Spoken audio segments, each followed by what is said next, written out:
देखो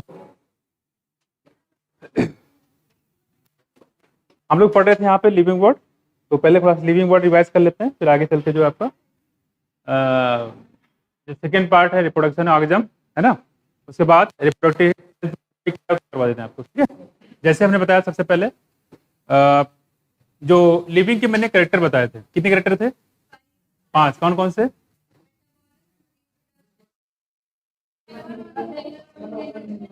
ग्रोथ, है ना, तो कितने थे पूरे? 5। डिफाइनिंग कितने बताया था आपको? 3। कौन कौन से? Consciousness, cellular, metabolism. इन तीनों में अगर डिफाइनिंग फीचर में एक करना हो तो क्या करोगे? कॉन्शियसनेस। ऐसा भी क्वेश्चन पूछा गया है, ठीक है।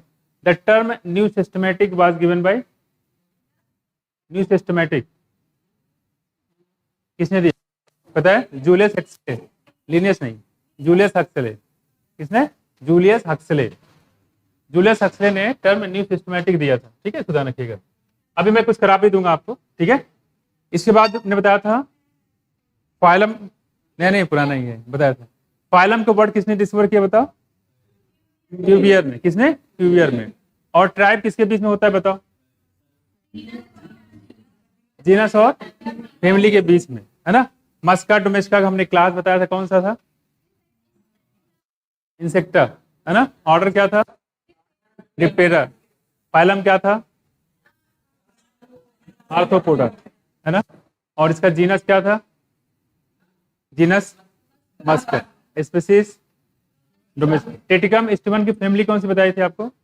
फैमिली टेटिकम में पोएसी। कौन सा? पोएसी। डिवीजन क्या था? एंजियोस्पर्मी। क्लास क्या था?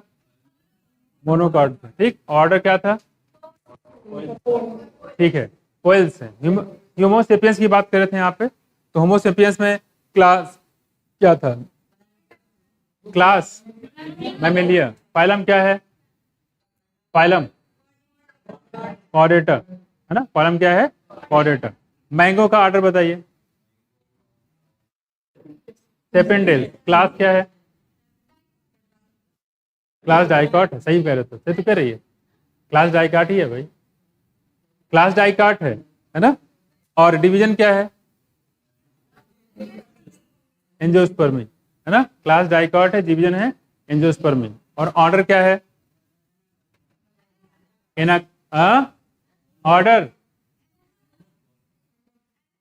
फैमिली है एनाकार्डिसी। ऑर्डर बताओ। स्पिंडल नहीं, सेपेंडेल्स।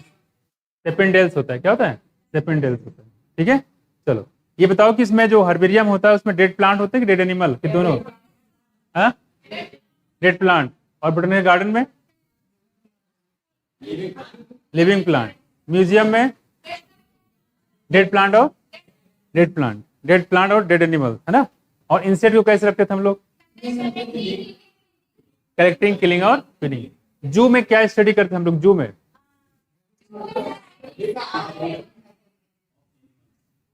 एनिमल के हैबिट और फूड हैबिट और उनके रहने का स्थान, कैसे रहते हैं, है ना, उनका क्या खाते हैं, ठीक, ये बात आई थी। आगे हमने बताया था कि फेमस बोटेनिकल गार्डन कहाँ था? इंग्लैंड में। Indian botanical garden NBRI Lucknow में। एनबीआरआई कहाँ था? लखनऊ में, ठीक है। चलो आगे हम लोग बात करते हैं यहाँ पे कि हाँ, जो बोटेनिकल गार्डन होता है उसमें कैसे प्लांट होते हैं? लिविंग के डेड? बोटेनिकल गार्डन में लिविंग होंगे भाई। और पूरी बायोडाइवर्सिटी कितनी बताई थी मैंने आपको? 1.7 से 1.8 मिलियन, ठीक है। फैमिली प्लानिंग की शुरुआत कब की गई? फैमिली प्लानिंग की शुरुआत कब की गई? 1951, है ना, 1951 में, ठीक है। और प्रेजेंट टाइम किस नाम से जानते हैं इसको? आरसीएस के नाम से। किसके नाम से? आरसीएस के नाम से। First milk which release known as, after delivery के बाद जो पहला मिल्क निकलता है क्या बोलते हैं उसको? कोलेस्ट्रम। कोलेस्ट्रम में कौन सी एंटीबॉडीज होती है? आईजीए। एलर्जी में आईजीई होता है। क्या होता है? आईजीई होता है। इम्प्लांटेशन किसका होता है? ब्लास्टोसिस का, ठीक है। किसका? ब्लास्टोसिस। एम्ब्रियो कौन बनाता है? Inner cell mass. Chorionic villi कौन बनाता है? ट्रोफोब्लास्ट। और प्लेसेंटा कौन बनाता है? हाँ, पुरनिक विलाई और पुरनिक विलाई और यूट्रस, है ना, यूट्रस होगा, वो मिलकर क्या बनाएंगे, प्लेसेंटा। ठीक है, और हमने बताया था कि जो प्लेसेंटा से कौन सा हार्मोन निकलता है प्रेगनेंसी के लिए जो जरूरी होता है, प्रोजेस्टेरॉन। प्रोजेस्टेरॉन फिर प्रोजेस्टेरॉन है, क्या है, प्रोजेस्टेरॉन। और प्रोजेस्टेरॉन प्लेसेंटा से पहले कौन निकालता था, कार्पस ल्यूटियम, है ना। प्लेसेंटा से पहले कार्पस ल्यूटियम, और फर्टिलाइजेशन होने के बाद, प्लेसेंटा बनने के बाद प्लेसेंटा करेगा, है ना, प्रोजेस्टेरॉन के। और कौन कौन से हार्मोन निकालता था प्लेसेंटा,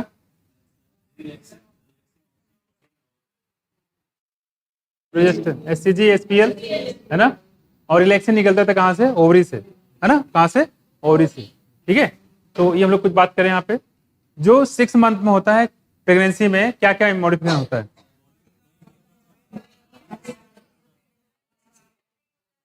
आईलेसेस फॉर्म, है ना। और 5th मंथ में क्या होता है, अच्छा ठीक है, जेम्यूल कहाँ बताया था मैंने, जेम्यूल, जेम्यूल कहाँ था, जेम्यूल सुना नहीं कभी, जेम्यूल कहाँ होता है, स्पंज में, कहाँ पे, स्पंज में।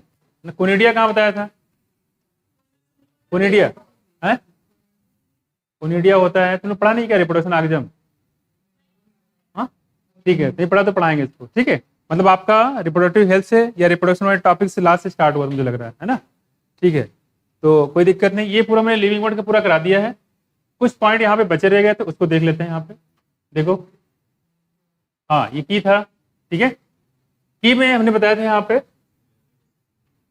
कुछ बातें बताई थी। यहाँ पे देखो एक चीज और, देखो यहाँ पे आपके पास बुक तो होता ही है ना। जैसे हमने बताया यहाँ पे कि जो कुछ एडिशनल चीजें होंगी वो मैं जब चैप्टर खत्म हो जाएगा उसके बाद में करा दूंगा, समझ रहे हैं ना, ताकि एनसीईआरटी अलग रहे, एक्स्ट्रा पॉइंट अलग रहे। एक्स्ट्रा पॉइंट आपसे पूछा जाता नहीं, सारे एनसीईआरटी पॉइंट रहते हैं, तो अलग से कुछ लिखाने के कराने कोई मतलब बनता नहीं है। फिर भी मैं 8 से 10% करा दूंगा बाहर, जो पहले पीवाईक्यू पहले पूछे जाते थे, ठीक है। तो मान लो इसमें आना होगा 10-15 क्वेश्चन जो आते हैं उसमें से तो आ जाए, बस चांस कम है। तो पहली प्रायोरिटी हम लोग रखेंगे कि एनसीईआरटी की सारी चीजें आपको क्लियर हो, क्योंकि एनसीईआरटी के पूरा लाइन से क्वेश्चन आता है, ठीक है। और अगर उसमें कोई मॉडिफिकेशन आप नहीं कर सकते हैं, ठीक है सर, खासतौर पर ध्यान रखिएगा। जैसे देखो यहाँ पे, तो जैसे मैंने यहाँ बताया आपको कीज के बारे में, है ना। देखो कीज का नेचर कैसे बताया मैंने आपको, एनालिटिकल कैसा था।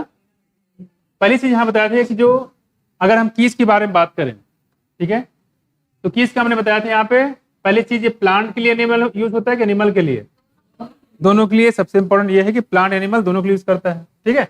दूसरी बात किस चीज पे बेस्ड होता है, ये ज्यादा इंपॉर्टेंट है, सिमिलरिटीज। और पीछे हम बता चुके इसके बारे में, डायरेक्टली पूछा, this is name the taxonomical aid which is based on the similarities and dissimilarities. क्या बताओगे, की के बारे में बताओ, ठीक है। आगे देखो यहाँ पे दूसरी बात करें, यहाँ पे it is also based on किस पे, कंट्रास्टिंग कैरेक्टर, ठीक है। और ये हमेशा कंट्रास्टिंग कैरेक्टर कैसे होते हैं, पेयर के फॉर्म में। उन पेयर को क्या बोलेंगे, कपलेट होता है। क्या होता है, कपलेट। तो पहला पॉइंट ये है कि प्लांट एनिमल दोनों के लिए यूज होता है, और दूसरा पॉइंट यहाँ पे ये है कि किस पे बेस्ड होता है, सिमिलरिटीज और डिससिमिलरिटी पे। उसके बाद बताया था यहाँ पे इसमें कंट्रास्टिंग पेयर लेते हैं, क्या, ठीक है, उसको हम लोग बोलते हैं कॉपलेट। क्या बोलेंगे, कॉपलेट। दूसरी बात करें यहाँ पे, आप कह रहे हैं इसमें, दूसरी बात कर रहे हैं कि it represents choice made between two opposite option, this result on acceptance of one and rejection of other. ये तो खैर आप कह रहे हैं कि जो इसमें स्टेटमेंट होता है उसको हम लोग क्या बोलते हैं, लीड बोलते हैं। क्या बोलते हैं, लीड, जिसमें लिखा जाता है इसके बारे में, कि इसके बारे में जो करेक्टर हम निकालते हैं कि प्लांट की हाइट इतनी है, प्लांट के फ्लावर ऐसे हैं, ठीक है, पत्तियां ऐसे हैं, पैरेलल है या रेटिकुलर वेनेशन है, उसमें लिखते हैं। Separate taxonomic keys are required for each taxonomic categories such as family, genus and species for identification purpose. यहाँ देखो, कीज आर जनरली एनालिटिकल, और कीज का नेचर कैसा होता है, एनालिटिकल होता है, ठीक है। और इसको मैंने बताया था यहाँ पे, इसका मतलब क्या होता है, सांख्यिकी होता है, है ना। मतलब इसमें बुला के मैथमेटिक्स का यूज करते हैं, ठीक है। तो ये इतने पॉइंट आपको देना जरूरी है कि कीज का किसके लिए है, प्लांट के लिए, एनिमल के लिए, तो क्या बताओगे, दोनों के लिए है। इसमें क्या लेते हैं हम लोग, किस चीज पे बेस है, क्या बताओगे, सिमिलरिटीज और डिससिमिलरिटीज से बेस होता है। और इसमें क्या लेते हैं, कंट्रास्टिंग कैरेक्टर लेते हैं, इसको हम लोग क्या बोलते हैं, कॉपलेट बोलते हैं। और इसमें जो स्टेटमेंट होता है उसको क्या बोलते हैं हम लोग? लीड बोलते हैं। उसका नेचर कैसा होता है? एनालिटिकल। क्लियर? समझ गए ना बात को? तो ये इतने पॉइंट आपको थोड़ा सा ध्यान रखना है। क्लियर? चलो अब बात करते हैं हम लोग आगे।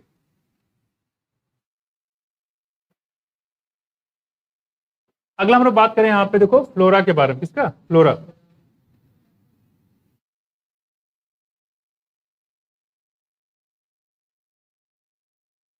देखो यहाँ पे flora, manuals, monograph and catalogue, some other means recording description, they also help in the correct identification. यहाँ देखो, यहाँ देखो कह रहे हैं कि flora contain the actual account of habitat and distribution of plant of a given area. तो flora में क्या स्टडी करते हैं? यहाँ पे देखो, यहाँ पे distribution of plant of a given area, ये फ्लोरा हो गया। अच्छा फना बोल देंगे तो क्या हो जाएगा? यहाँ देखो, फना मतलब होता है एनिमल के बारे में, ठीक है। और फ्लोरा क्या हो गया? प्लांट। एक पार्टिकुलर एरिया में जो प्लांट की पूरी स्टडी होती है उसको बोलते हैं हम लोग फ्लोरा, और एनिमल की जो स्टडी होती है उसको बोलते हैं फाना। फ्लोरा एंड फाना। यहाँ देखो, तो distribution of plant of a given area, दूसरी बात करें, this provide the index to the plant species found in an particular area. देखो यहाँ क्या लिखा है? इंडेक्स लिखा हुआ, ध्यान रखना। इंडेक्स समझते हो? जैसे आप जब कोई चीज लिखते हो कॉपी पे अपने, है ना, तो उसमें कॉपी में फ्रंट पे सबसे पहले क्या आता है? इंडेक्स आता है। क्या होता है उसमें, कभी ध्यान दिया है? इंडेक्स कितने लोगों ने भरा है? भरा है? सबने भरा होगा। इंडेक्स में क्या होता है बताओ?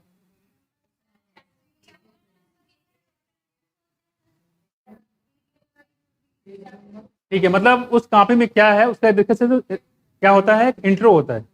इस कॉपी में क्या क्या चीजें होंगी, इंट्रोडक्शन और डिटेल तो नहीं होता ना? डिटेल होता है क्या?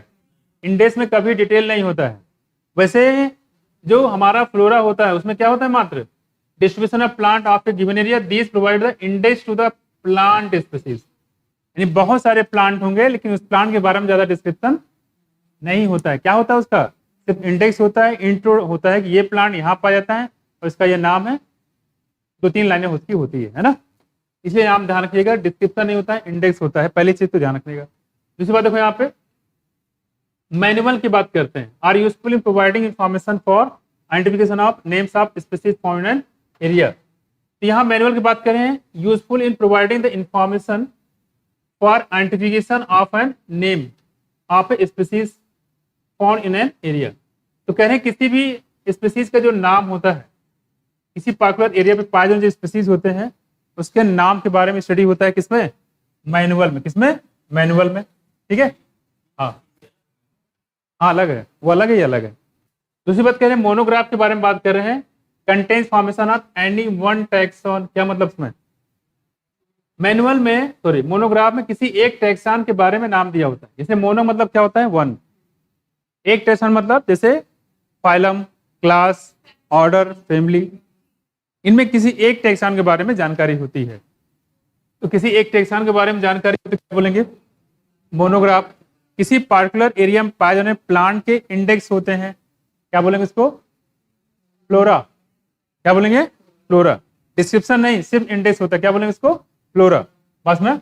और मैनुअल हमने बताया था यहाँ पे, ये जो प्लांट किसी पार्टिकुलर एरिया में जो आर्गेनिज्म पाए जाते हैं, ठीक है, providing information for identification of name of species, किसी स्पीसीज का जो नाम होता है, ठीक है, एक पार्टिकुलर एरिया में, चाहे वो प्लांट हो चाहे एनिमल हो, उनके जो नाम होते हैं, जैसे ये भी एक तरीके से इंडेक्स ही होता है, उनके जो नाम होते हैं उसका स्टडी करेंगे तो क्या कहलाएगा? ये मैनुअल्स। और किसी एक टैक्सॉन के बारे में स्टडी करेंगे तो क्या कहलाएगा? मोनोग्राफ। ठीक है, तो और कुछ चीजें यहाँ पे इन्होंने नहीं बताया है ना, उसके बारे में भी हम लोग देख लेते हैं। ठीक है, इसको हम अलग करके लिखवा देते हैं। ठीक है, सबसे पहले यहाँ लिखो फ्लोरा के बारे में। ठीक है, फ्लोरा यहाँ पे करवा देते हैं हम लोग।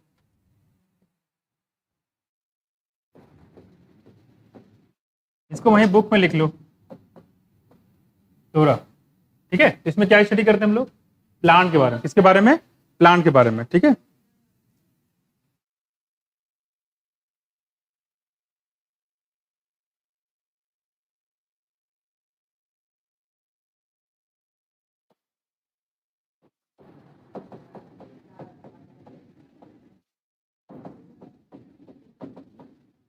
तो यहाँ पे सिर्फ और सिर्फ किसके बारे में है, प्लांट स्पीसीज के बारे में बात, किसके बारे में, प्लांट स्पीसीज के बारे में बात।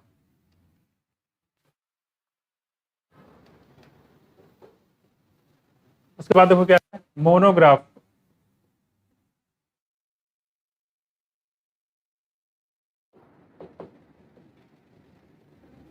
ठीक है, और मोनोग्राफ में यहाँ बात करेंगे यहाँ पे, ठीक है, और इसमें होता है किसी एक टैक्सॉन के बारे में।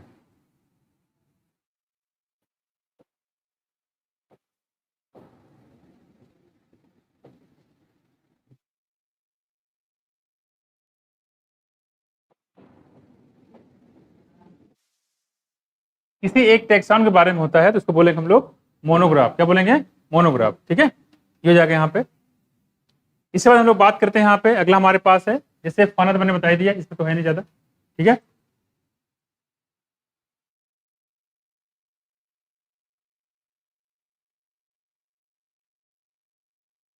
और मैनुअल में क्या बताया बताओ, मैनुअल में, ठीक है, यहाँ देखो मैनुअल है, मैनुअल में सारे स्पीसीज होंगे, प्लांट के एनिमल दोनों, ये हो जाएगा मैनुअल।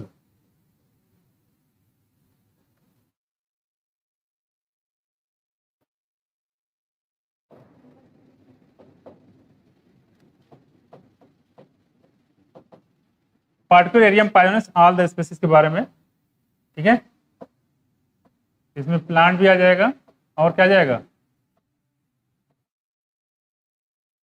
एनिमल भी। ठीक है, फ्लोरा हो गया, मोनोग्राफ हो गया और मैनुअल। दिख रहा है ना प्रॉपर। ठीक है,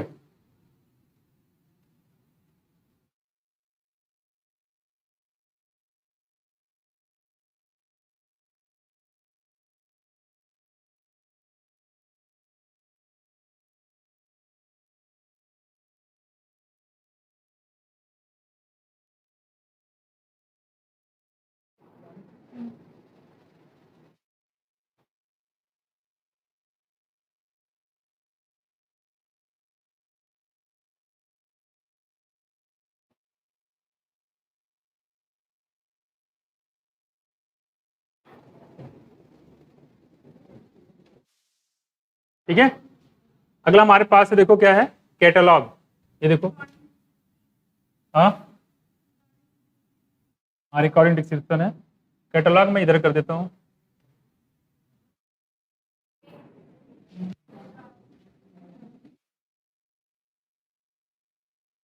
कैटलॉग,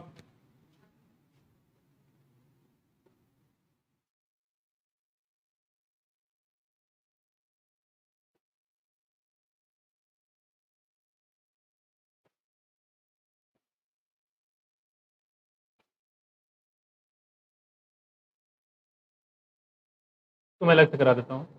कैटलॉग के बारे में बात करें यहाँ पे, देखो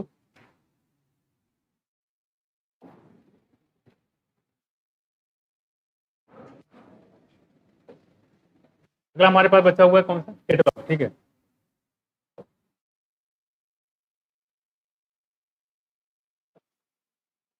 कैटलॉग के बारे में दिया नहीं यहाँ पे, लेकिन पूछा गया है। ठीक है, इस पे दिया गया नहीं गया, लेकिन यहाँ पे पूछा गया है, तो मैं करवा देता हूँ।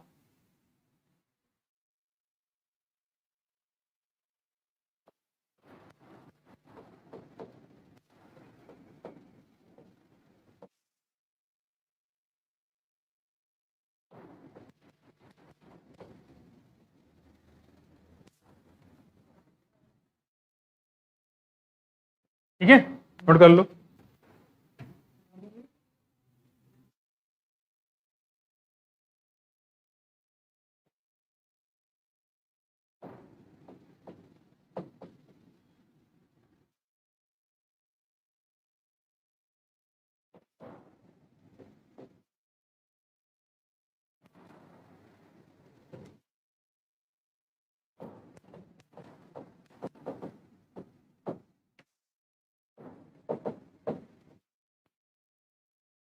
A list that enumerate methodically, enumerate मतलब एक्सप्लेन करता है, methodically all the species found in an area।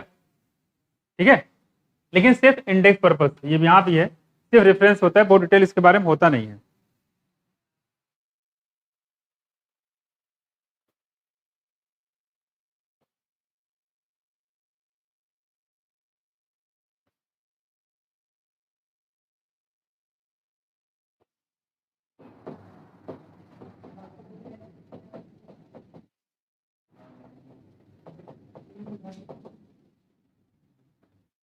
With brief description. इसमें प्लांट प्लांट के बारे में स्टडी होता है, ठीक है। सॉरी, ऑल दिस में लिखा हो ना, यहाँ भी क्या हो जाएगा, प्लांट एनिमल दोनों आ जाएंगे। और यहाँ भी कैसा होगा, ब्रीफ डिस्क्रिप्शन होता है। क्या होता है, ब्रीफ डिस्क्रिप्शन। प्लांट एनिमल के बारे में ब्रीफ डिस्क्रिप्शन होता है, ठीक है। और यहाँ पे हमने क्या बताया था, यहाँ पे मैनुअल में all the species plant animal, यहाँ पे इंडेक्स होता है ना, ओनली इंडेक्स।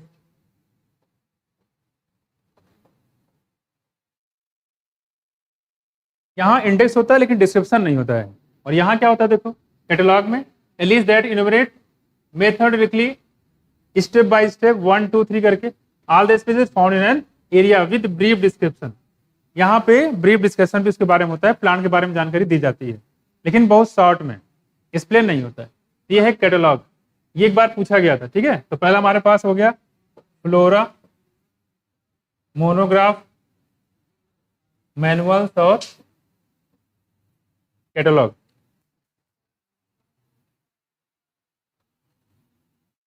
हो गया, कोई दिक्कत नहीं इसमें। तो कैटलॉग और मैनुअल थोड़ा कंफ्यूज मत हो जाना। यहाँ पे मैनुअल की बात करेंगे तो यहाँ पे सिर्फ क्या होता है, इंडेक्स होता है। प्लांट एनिमल यहाँ भी है और प्लांट एनिमल यहाँ भी है, लेकिन यहाँ पे सिर्फ क्या दिया है, इसका इंडेक्स दिया है, जबकि यहाँ पे डिस्कशन होता है। जब आप इंडेक्स बताते हो तो वहाँ डिस्क्राइब नहीं करते हो, वहाँ सिर्फ चैप्टर का नाम होता है कि कौन सा चैप्टर है, तो बहुत ज़्यादा उसके बारे में इंफॉर्मेशन नहीं हो जाती।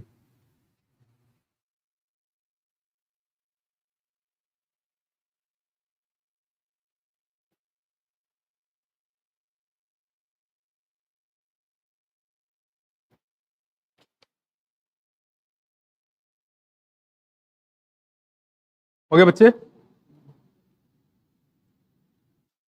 कुछ तो चीजें और है जो आपको ध्यान देना है, ठीक है।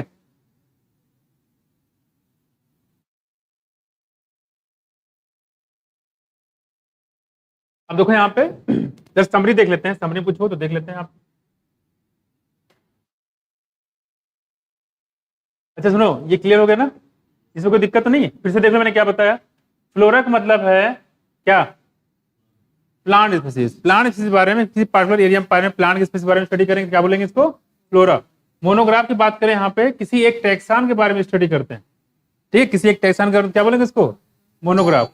और टैक्स की कोई भी हो सकता है, फालम, क्लास, किंगडम, कुछ भी हो सकता है। सिर्फ फैमिली के बारे में स्टडी कर रहे हैं तो क्या हो जाएगा वो, मोनोग्राफ। क्लास के बारे में कर रहे हैं तो क्या हो जाएगा, मोनोग्राफ। फालम के बारे में कर रहे हैं तो क्या हो जाएगा, मोनोग्राफ। किसी एक टैक्सान की स्टडी करें तो जाएगा मोनोग्राफ।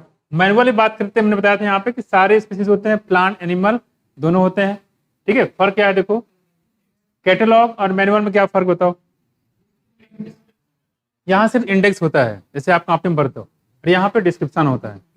प्लांट एनिमल यहाँ भी है, प्लांट एनिमल यहाँ भी है, ठीक है, क्लियर। इसके बारे में दिया नहीं गया लेकिन क्वेश्चन पूछा गया है, ठीक है, लेकिन पुराना क्वेश्चन है ये, उसमें ज्यादा उसमें है नहीं है। और अब मैं जो इसमें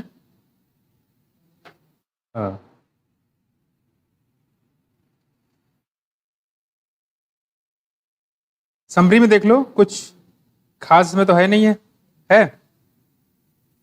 नहीं है इसमें, समरी में कुछ क्वेश्चन नहीं है। क्लियर हो गया। अब देखो आगे,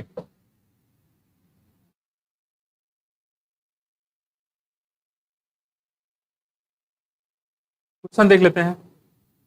यहां देखो क्वेश्चन नंबर 5,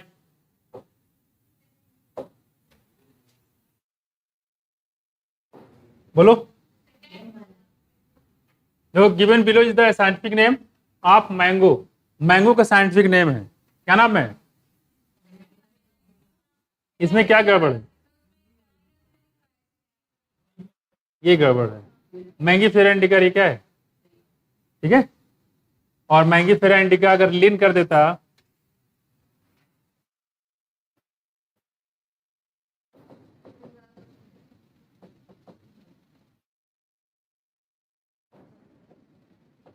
तो कौन ज्यादा सही हो जाता है, ये वाला है कि नहीं। ऐसा भी क्वेश्चन आया हुआ है, क्योंकि यहाँ साइंटिफिक नेम भी दे दिया तो इससे ज्यादा बेटर ये सही है कि नहीं। क्लियर। आगे देखो यहाँ पे, can you identify the correct sequence, और हमें लगा इसी कॉपी कर दिया गया इस बार, है ना। लेकिन सही से कॉपी भी नहीं कर पाए लोग।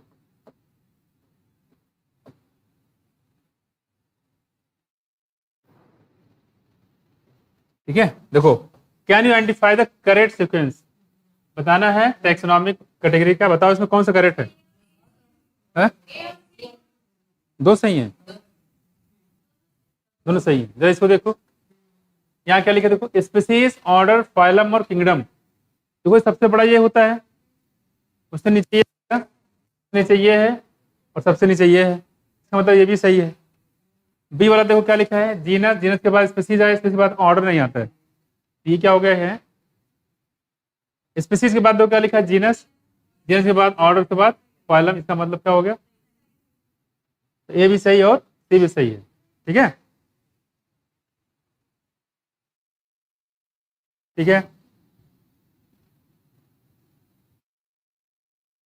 चलो ये क्लियर हो गया, ये क्वेश्चन हो गया आपका।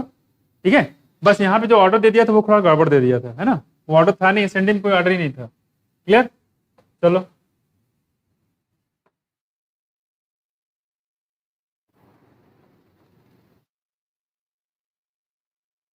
अब यहाँ लिखो सम इंपॉर्टेंट पॉइंट, यही मैं सारे में कराऊंगा आपको, जो सबसे लास्ट में होगा उसको करवा देंगे आपको। सम इंपॉर्टेंट पॉइंट,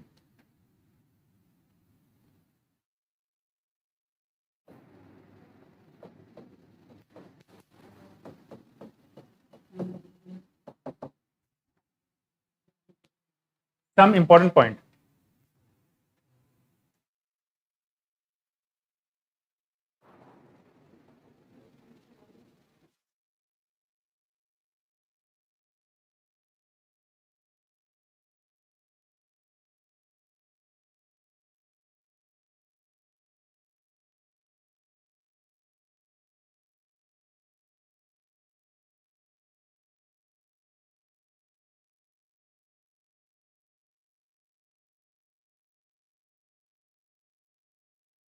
देखो देखो, हमने लास्ट में एक पॉइंट बताया था बोटेनिकल गार्डन के बारे में, किसके बारे में?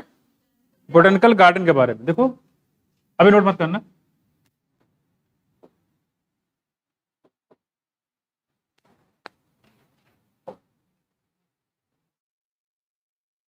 तो इसमें पहला पॉइंट तो ये हुआ, देखो जो बोटेनिकल गार्डन बताया था, ठीक है, बोटेनिकल गार्डन में जैसे कि आप जाओगे यहाँ पे देखोगे तो सारे जो बहुत सारे प्लांट मिलेंगे, लेकिन सारे प्लांट यूपी के नहीं मिलेंगे, कुछ बाहर से मिलेंगे, कुछ साउथ इंडियन प्लांट जो यहाँ नहीं पाए जाते, साउथ इंडियन प्लांट हो, कुछ बाहर के फॉरेन प्लांट मिल सकते हैं पास में। तो कहाँ से प्लांट आए ये? हाँ, बाहर से लाया गया ना, तो बाहर से कोई चीज लाया जाता है उसको बोलते हैं एक सीटू कंजर्वेशन, क्या बोलेंगे? बाहर कहीं था, उसको खतरा था वहां पे उससे खत्म होने का, तो वहां से लाके यहाँ रख दिया गया प्रोटेक्टेड एनवायरनमेंट में, तब क्या हो जाएगा? उसका प्रोटेक्शन हो जाएगा। तो कोई प्लांट कोई बाहर से लाया जाता है प्रोटेक्शन पर्पज के लिए, किसी दूसरी जगह शिफ्ट किया जाता है, और उसको बोलते हैं एक सीटू कंजर्वेशन, क्या बोलते हैं? और कोई प्लांट या एनिमल जिस जगह हो, जैसे मान लो लखनऊ में है, हाँ लखनऊ में है, मान लो लखनऊ में सपोज दैट घोड़ा हो गया, सपोज दैट यहाँ पे घोड़े को दिक्कत है, लोग उसको घोड़े को मार दे रहे हैं, तो घोड़े को हम यही प्रोटेक्ट कर दें लखनऊ में ही, घोड़ा तो आपको कहीं भी दिख जाएगा, लखनऊ में ही प्रोटेक्ट कर दें तो उसको क्या बोलेंगे? जो जहां पे है वहीं प्रोटेक्ट कर दें तो कहलाएगा इन सीटू, और जो जहां पे है उसको उठा कहीं और शिफ्ट कर दें, प्रोटेक्शन कर दें तो क्या कहलाएगा? तो बोटेनिकल गार्डन में बाहर बाहर से प्लांट लाके इसमें प्रोटेक्ट किया गया, तो किसका एग्जाम्पल हो गया? हाँ, एक सीटू का। इसका मतलब क्या हुआ? देखो पहला पॉइंट, बोटेनिकल गार्डन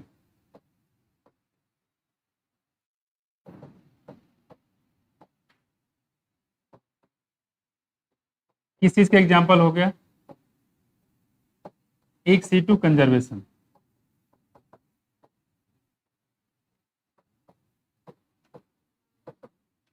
हाँ एग्जाम्पल है एक सीटू कंजर्वेशन का, ठीक है। एक सीटू को ऑफ साइड बोलते हैं, ऑफ साइड कंजर्वेशन भी बोलते हैं, क्या बोलते हैं? Of side.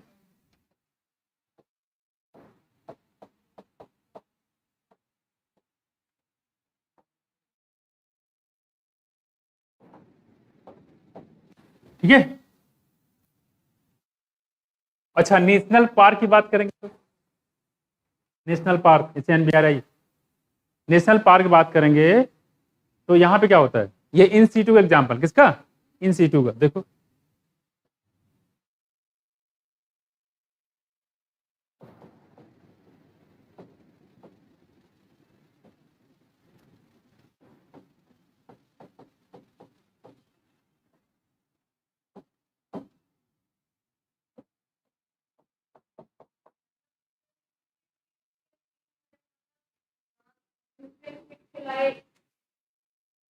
नेशनल पार्क में मोस्टली यहीं के प्लांट हो गए। नेशनल पार्क में लगभग जितने भी होते हैं वो यही इन सीटू में आते हैं। तो जहाँ का प्लांट रहता है एनिमल तो वहीं कंजर्व कर देते हैं, उसको बोलेंगे इन सीटू, जिसमें आता है नेशनल पार्क। और पूरे इंडिया की बात करें तो कितने नेशनल पार्क पता है किसी को, कितने नेशनल पार्क हैं इंडिया में, 90, कितने, 90 है। नेशनल पार्क पूरे हैं 90, 90 कितने, 90, 90 है। बायोस्फीयर रिजर्व कितने हैं, 14, कितने, 14, 14 बायोस्फीयर रिजर्व, ठीक है। देखो तो नेशनल पार्क की बात करें तो किसका एग्जाम्पल होगा, इन सीटू कंजर्वेशन का, किसका, ठीक है, किसका, इन सीटू कंजर्वेशन। मतलब जो इस चैप्टर में उसके रिगार्डिंग मैं आपको पूरा बता दूंगा।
आगे लिखो, यहाँ देखो,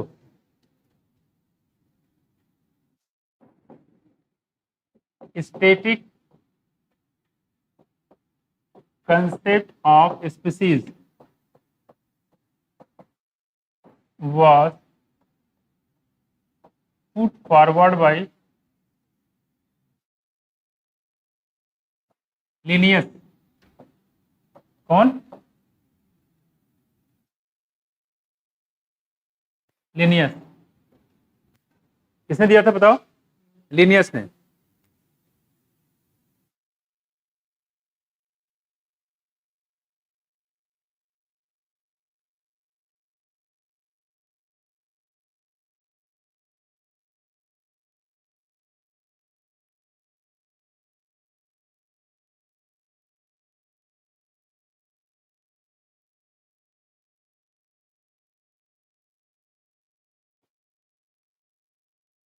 हो गया।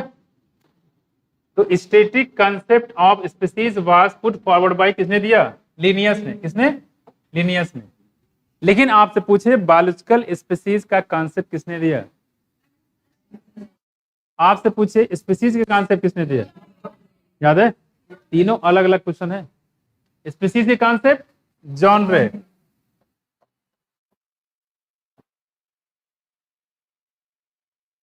ठीक है, स्पीसीज के कॉन्सेप्ट जॉनरे, बायोलॉजिकल स्पीसीज के कॉन्सेप्ट अर्नेस्ट मायर, और स्टैटिक कॉन्सेप्ट ऑफ स्पीसीज, तीनों अलग अलग क्वेश्चन है, तीनों को अलग अलग करके रखना। जॉनरे वाला बता चुके हैं, बायोलॉजिकल स्पीसीज बता चुके हैं, ये बचा है तीसरा। क्लियर, यानी कि आप उसको कर दो। पॉइंट नंबर 4, इसको देखो, आपके पास एनसीईआरटी होगी, देखो जगह काफी खाली होगा, वहीं पे नोट कर लो, बुक में देखो, हो गया। और एक पॉइंट बताया था हमने, यहां पे देखो,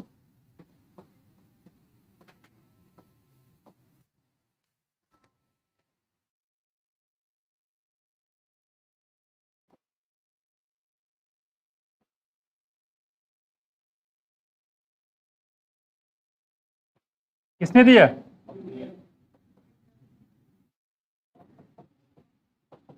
क्यूबियर ने दिया। किसने दिया? क्यूवियर ने दिया।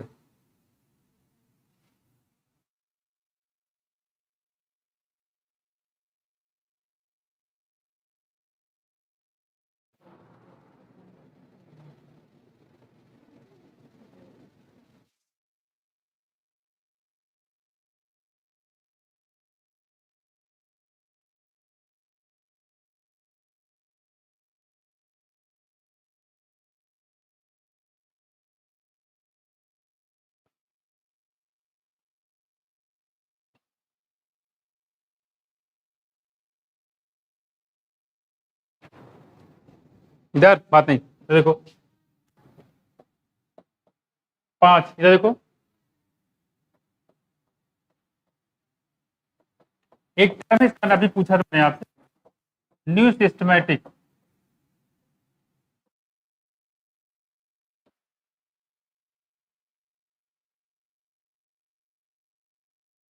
मैंने नाम बताया था, पता है किसी को याद है? ऊपर लिखा, सॉरी जॉन नहीं, जूलियस, कहीं जूलियन लिखा है, कहीं जूलियस लिखा है।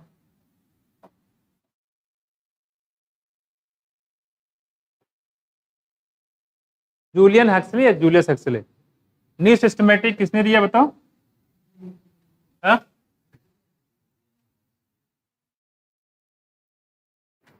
जूलियन हक्सले, ठीक है। टर्म न्यू सिस्टमैटिक किसने दिया? Julian Huxley. Sliding filament theory किसने दिया? स्लाइडिंग फिलामेंट थ्योरी आगे पढ़ाएंगे इसको, ये भी हक्सले ने दिया, ठीक है। स्लाइडिंग फिलामेंट थ्योरी हक्सले ने दिया है। क्या हुआ? क्या? अच्छा,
हो गया। इधर देखो, इधर एक बुक होता है, इसका नाम बताओ, जेनेरा प्लांटेरम। क्या है?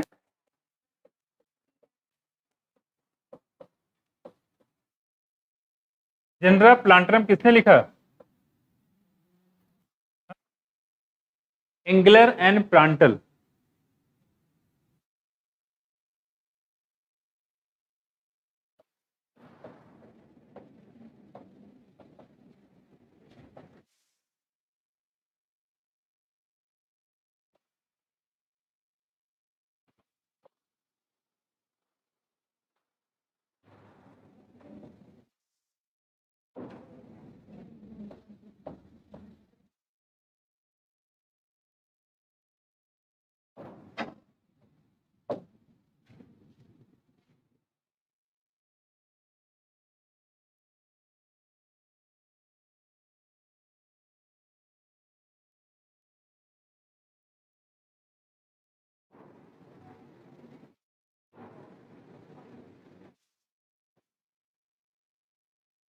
देखो इसमें क्या है, ये एंगलर प्लांटर नहीं था, पुराना था ये, ठीक है। इसमें जो भी मॉडिफाइड हुआ है ये नहीं है, इसमें है बैंथम और हुकर। क्या है? हाँ,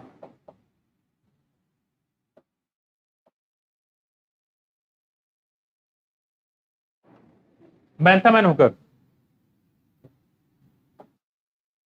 इसे नेचुरल सिस्टम क्लासिफिकेशन किसने दिया? हाँ? Bentham Hooker. तो नेचुरल सिस्टम क्लासिफिकेशन किसने दिया? Bentham Hooker. जेनरा प्लांटरम किसने दिया?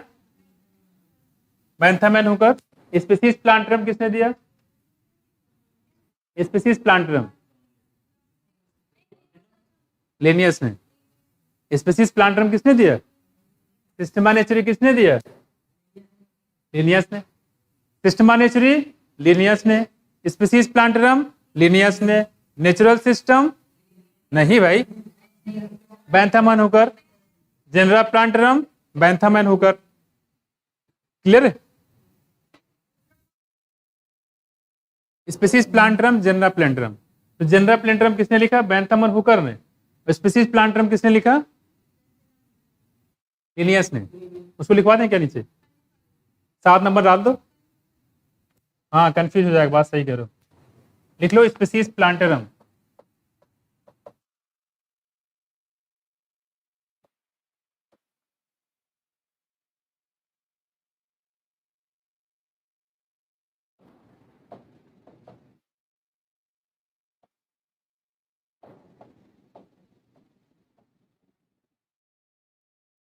ठीक है, तो स्पीसीज प्लांटरम किसने लिखा? लिनियस ने। इसको देख लो, प्रोडक्ट तैयार भी करवा देंगे अभी।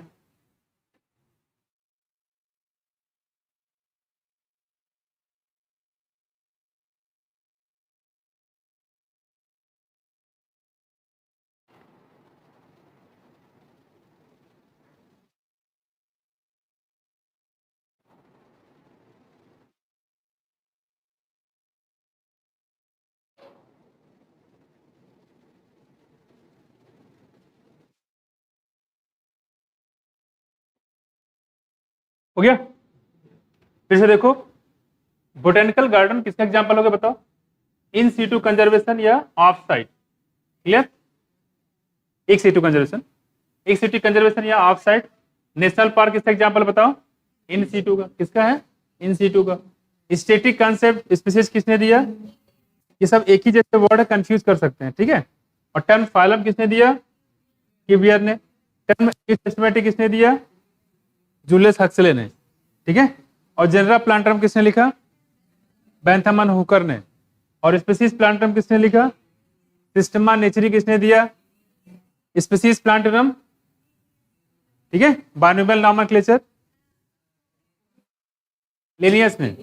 Binomial nomenclature Linnaeus, systema naturae Linnaeus, species plantarum natural system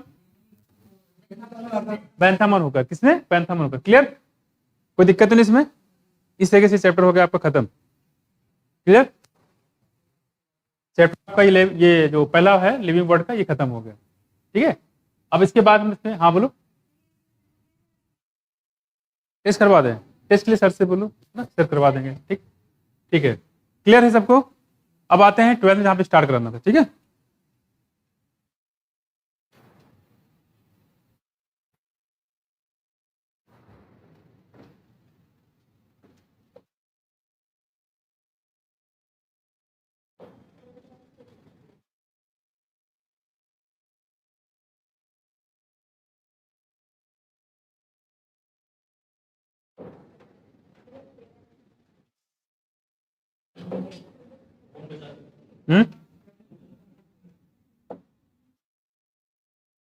Chrome पे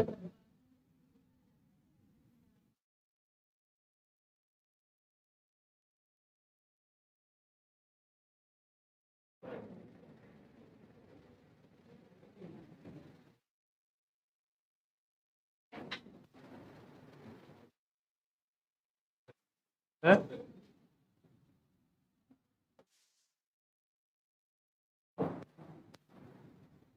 ठीक है, देखो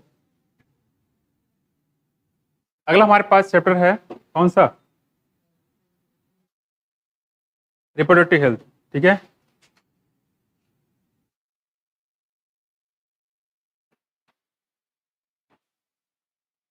अच्छा ये बताओ, जैसे मैं करवा रहा हूँ बुक से डायरेक्टली, ये ठीक है? तो डायरेक्टली मैं नोट जैसे करवा रहा था बोर्ड पे, वो ठीक है? कौन सा ज्यादा बेटर है? हैं? किसमें? इसमें टाइम होता जा रहा है ना, जैसे को वैसे करवा देते हैं। बुक पे डायरेक्टली करवाऊं, उसी पे लिखवा दूं डायरेक्टली, आगे पीछे नोट करा दूं, वो बेटर है आपको लग रहा है? या मैं बोर्ड पे अलग से कराऊं, बुक में आप करते जाओ, वो बेटर है? पहले बुक पे ना कराऊं? क्यों, सही है, वैसे करा दूं बोर्ड।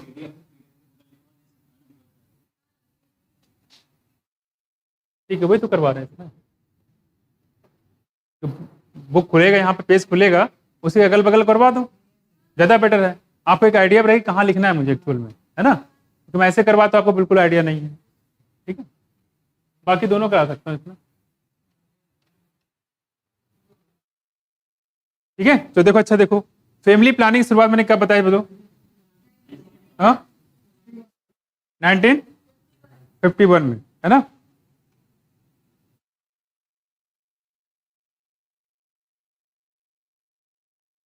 बहुत टाइम लग गया यार इसमें, हाँ?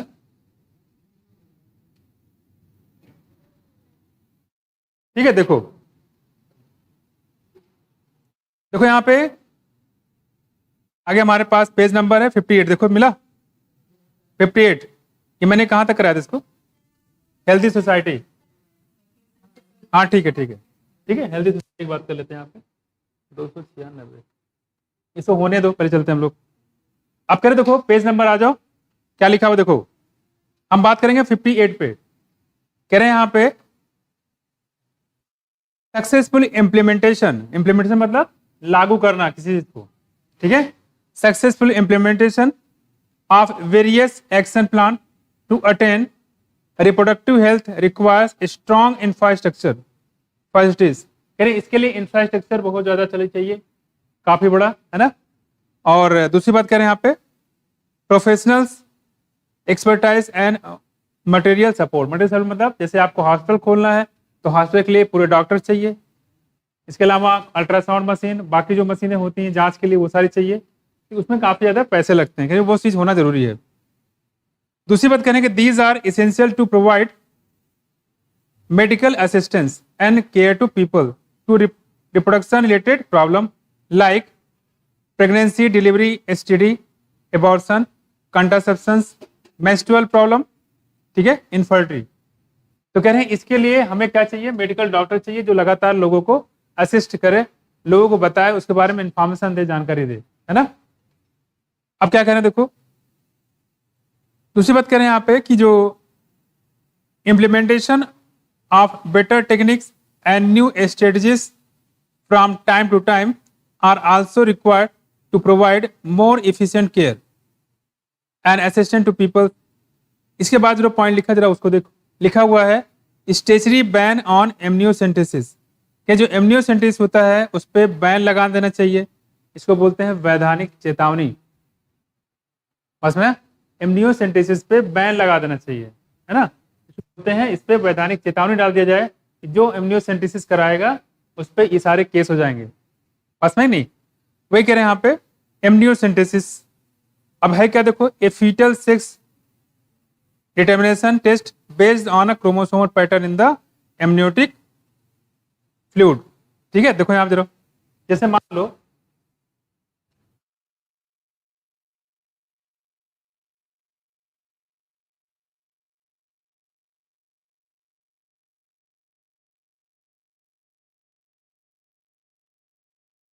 प्रॉब्लम, ये पूरी बुक खुलने लगती है ना, दिक्कत ये है।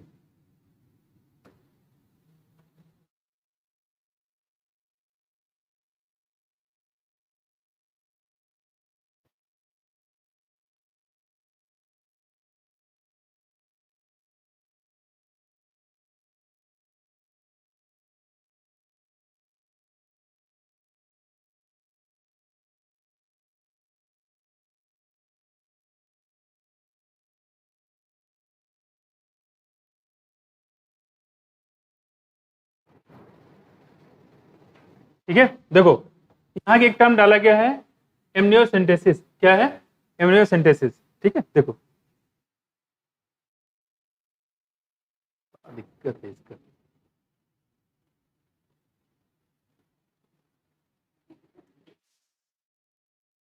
बहुत सोच सोच से खोल रहा है।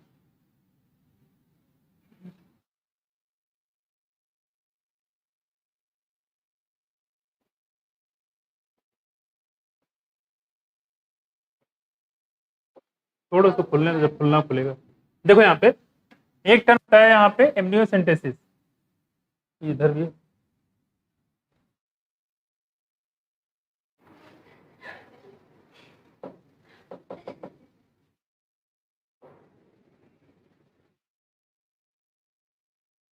चक्कर है ना कि जब तक वो ओपन नहीं होगा ना, ये कोई सिस्टम खुलेगा भी नहीं।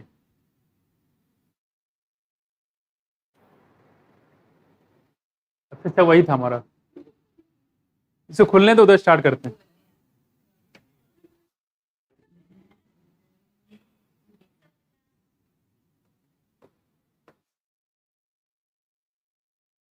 हाँ मुझे भी लग रहा है इसमें। देख लो ब्लैंक कर रहा है यार।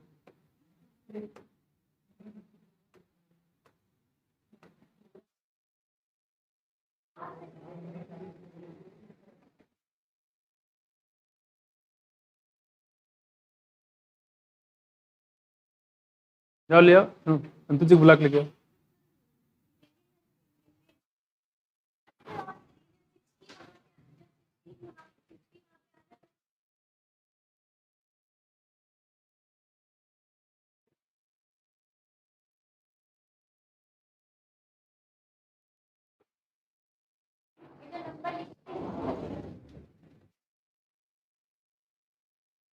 अरे वो बुक खुल ही नहीं रहा है, इसमें खुल रहा है सेकंड वाली बुक।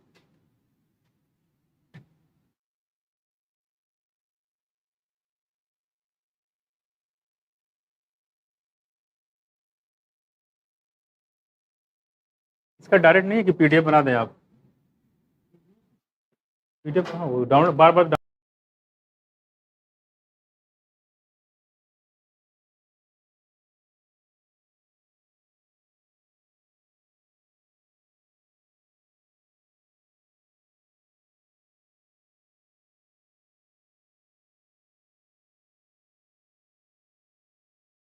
देखो, सबसे बढ़िया अपना फोर्ड है।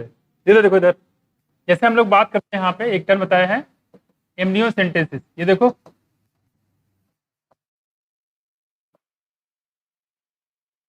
जैसे मान लो ये हमारा हो गया, ये फीटस है, यहाँ भरा हुआ हमारा एमनियोटिक फ्लूइड। क्या है? Amniotic fluid.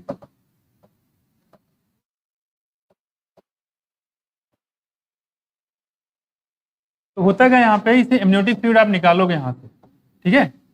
कायदे से क्या होता है, मैंने बताया था एमनियोसेंटेसिस में यहाँ से एमनियोटिक फ्लूइड को बाहर निकाला जाता है इंजेक्शन की मदद से। ये निकाला, बाहर निकालने के बाद हम लोग इसको क्या पता कर लेते हैं, आप क्रोमोसोम पता करते हैं। तो क्रोमोसोम कौन सा है, ठीक है, जिस पे मैं उसकी बात कर रहा हूँ। क्रोमोसोम में मान लो ये आ गया क्रोमोसोम पैटर्न, इसका मतलब क्या है, ये हो जाएगा मेल। तो वो कह रहे हैं कि जो एमनियोसेंटेसिस के ब्रैकेट के अंदर लिखा है वो चीज गलत है, कायदे से ये नहीं होना चाहिए। क्योंकि एमनियोसेंटेसिस का मतलब जो है सिर्फ सेक्स पता करना ही नहीं होता है।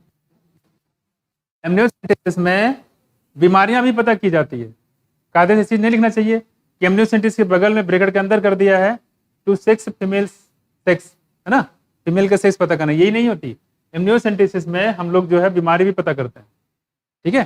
कर देखो, तो यहाँ पे ये कह रहे हैं कि जो एमनियोसेंटेसिस कराया जाता है और उसमें खासकर क्या करने के लिए, सेक्स पता करने के किया जाता है, स्टेचरी बैन करना चाहिए, उसे वैधानिक चेतावनी देना चाहिए कि अगर कोई ऐसा करता है तो उसके खिलाफ कड़ी से कड़ी कार्रवाई की जाएगी। कुछ बात में, तो ये चीज हम लोग बात कर रहे हैं। तो एमनियोटिक, पहली बात एमनियोसेंटेसिस में इसका मतलब क्या, देखो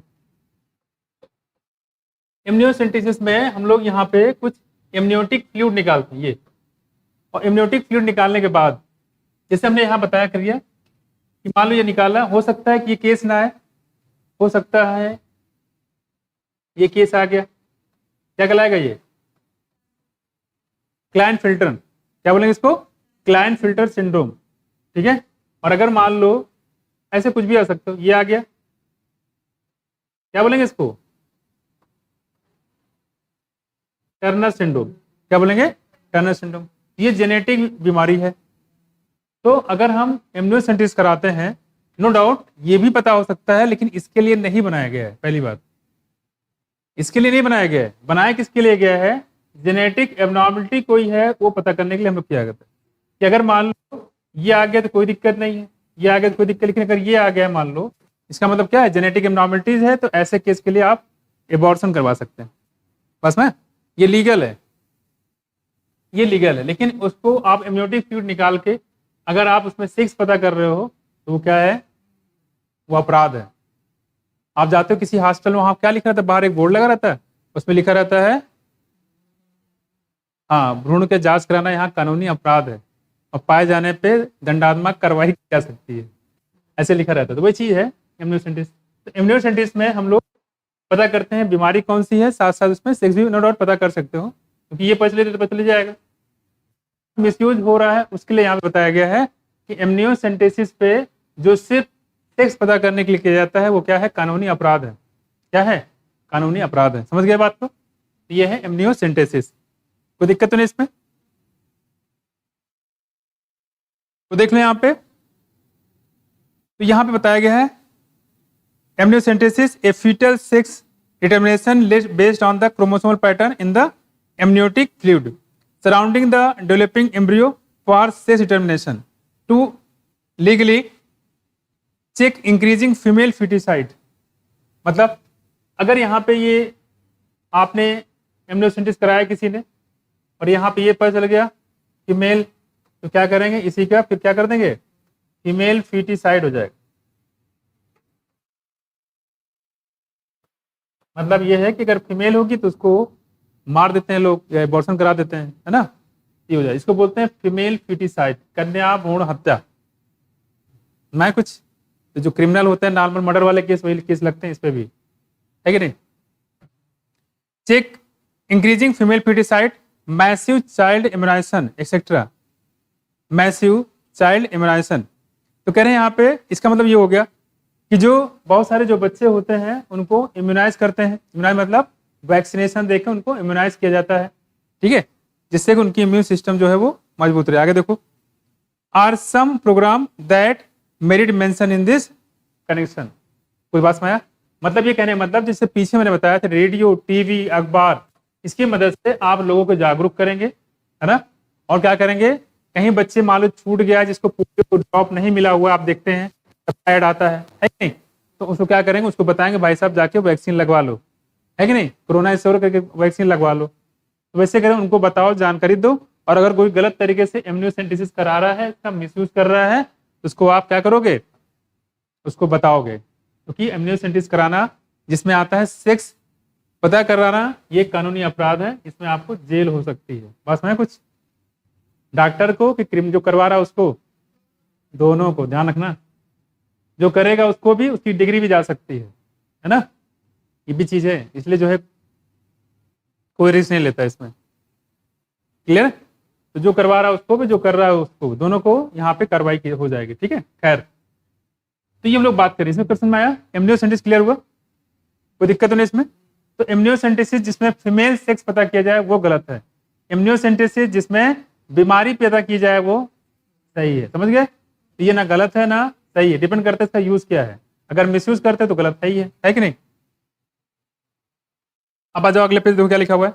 research on various reproduction relation areas are encourage and supported by governmental and non-governmental agencies to find out new method and to improve us existing ones. Do you know that, यहां से mark कर दो क्या है, यहां पे लिखा हुआ है सहेली।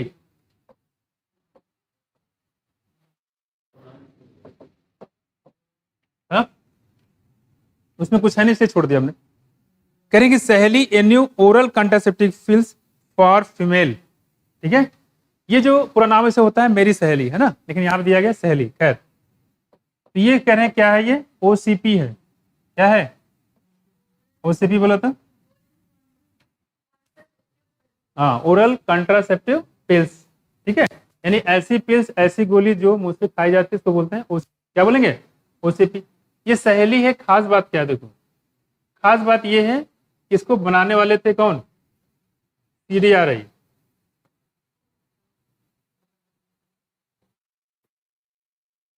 बोलो, central drug research institute, CDRI, Lucknow Kaiserbagh में है ना। तो ये बनाने वाली थी कंपनी। और सहेली क्या है, खास बात इंपॉर्टेंट क्या है, देखो ये अदर जैसे बहुत सारे पिल्स और भी आते हैं, जैसे माला डी, माला एस, माला जी, माला एन, ऐसे आते हैं ना, बहुत सारे पिल्स आते हैं। उसी तरीके से सहेली भी है। दोनों में फर्क क्या है, देखो जो माला डी वगैरह आती है जिसमें 21 पिल्स होती हैं, उसमें स्ट्राइड होता है वो, उससे क्या होता है, फीमेल में जो लेती हैं उनके साथ साइड इफेक्ट भी आते हैं। साइड इफेक्ट में आता है ओबेसिटी, मोटापा, उनका वेट गेन बहुत ज़्यादा हो जाता है। हो सकता है उनके क्या नाम है, वेजाइनल डिस्चार्ज भी शुरू हो जाए, यानी कि ब्लड भी निकलना शुरू हो सकता है। बात समझ गए? और ये भी हो सकता है कि मान लो कभी वो दोबारा अगर वो माँ बनना चाहे तो दिक्कत वहाँ पे होती है। ये 3-4 दिक्कतें उसके साथ में है। ठीक है, तो कहने मतलब यहाँ पे ये चीज यहाँ पे नहीं है। पहली चीज तो ये नॉन स्टेरॉइडल है, इसमें स्टेरॉइड का यूज नहीं किया गया है, ये को फीमेल फ्रेंडली है ना। तो पहली चीज क्या है सहेली, क्या है, ये है नॉन स्टेरॉइडल प्रिपरेशन। कैसा है, नॉन स्टेरॉइडल, मतलब इसमें स्टेरॉइड का यूज नहीं किया गया है, तो फीमेल के लिए ज्यादा नुकसान नहीं है। ठीक है, और दूसरी फायदा ये है, नॉर्मल पिल्स को आपको रोज लेना पड़ता है, लेकिन इसको हफ्ते में एक लेना पड़ता है गोली। समझे कुछ, इसे फायदा है। तो सहेली में वीकली ऐड कर लोगे। सहेली कैसे लेते हैं, वीकली लेते हैं, यहाँ भी एलवाई वहां भी एलवाई। तो अगर आपसे पूछे सहेली पिल्स कैसे ली जाती है, क्या बताओगे, वीकली ली जाती है, हफ्ते में एक बार ली जाती है। दूसरा फायदा क्या है, तो रोज लेने का झंझट भी नहीं है। दूसरा फायदा क्या है, ये नॉन स्टेरॉइडल फीमेल के लिए अच्छा है। ठीक है, नुकसान ज्यादा नहीं है। तो ये कुछ बात आपको थोड़ा सा ध्यान रखना है। क्लियर हो गया?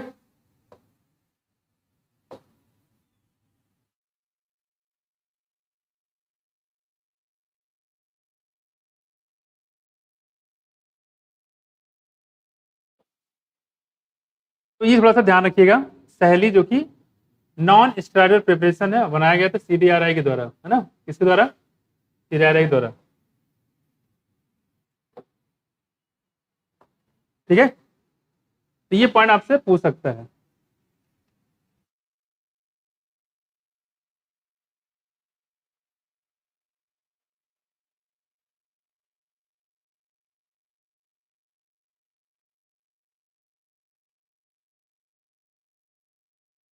ठीक, तो ये थोड़ा सा कुछ बात आपको ध्यान रखना है। जैसे बताया यहाँ पे मेरी सहेली के बारे में, देखो सीडीआरआई, तो खास बात ये है वंस ए वीक है।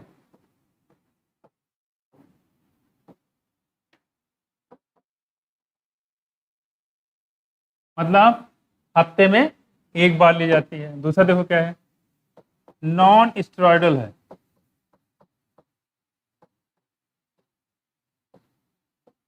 क्या ये नॉन स्टेरॉइडल, मतलब इसमें स्टेरॉइड का यूज नहीं किया गया है, तो नुकसान ज्यादा नहीं होता है। ठीक है, वंस ए वीक, हफ्ते में एक बार, नॉन स्टेरॉइडल प्रिपरेशन है। ठीक है, तो ये थोड़ा सा इंपॉर्टेंट। बाकी बात करें, जितने ज्यादातर सेक्स जो होते हैं हार्मोन में कैसे होते हैं, स्टेरॉइडल होते हैं, लेकिन यहाँ कैसा है, नॉन स्टेरॉइडल है। ठीक है, बनाया गया था सीडीआरआई लखनऊ द्वारा, इसको ध्यान रखिएगा। और ये हो गया सहेली। तो इसके बारे में लोगों को जागरूक करेंगे कि मान लो कोई मालडी वगैरह यूज करता है तो उससे बेटर कौन है। इसमें दोनों फायदा है, एक तो नुकसान भी नहीं है, दूसरी बात हफ्ते में एक लेना पड़ता है, रो लेना नहीं पड़ता। ठीक, कुछ आगे भी आएंगे, उसके बारे में हम लोग बात करते हैं। ठीक है, तो आगे लिखा हुआ है, सहेली, a new oral contraceptive for the females was developed by scientist at central drug research institute CDRI Lucknow India. Better awareness about sex related matters, increase number of medically assisted delivers and better postnatal care leading to decreased maternal death rate। पास में कहने मतलब ये, अगर बच्चे के जन्म के पहले भी और बाद में प्रॉपर केयर किया जाता है तो बच्चे और माँ के दोनों की जान प्रॉपर तरीके से बच जाती है। लापरवाही होती तो किसी न किसी की जान जाती है। ठीक है, तो ये हम लोग बात करते हैं यहाँ पे सहेली के बारे में। क्लियर, बोलो सहेली हो गया।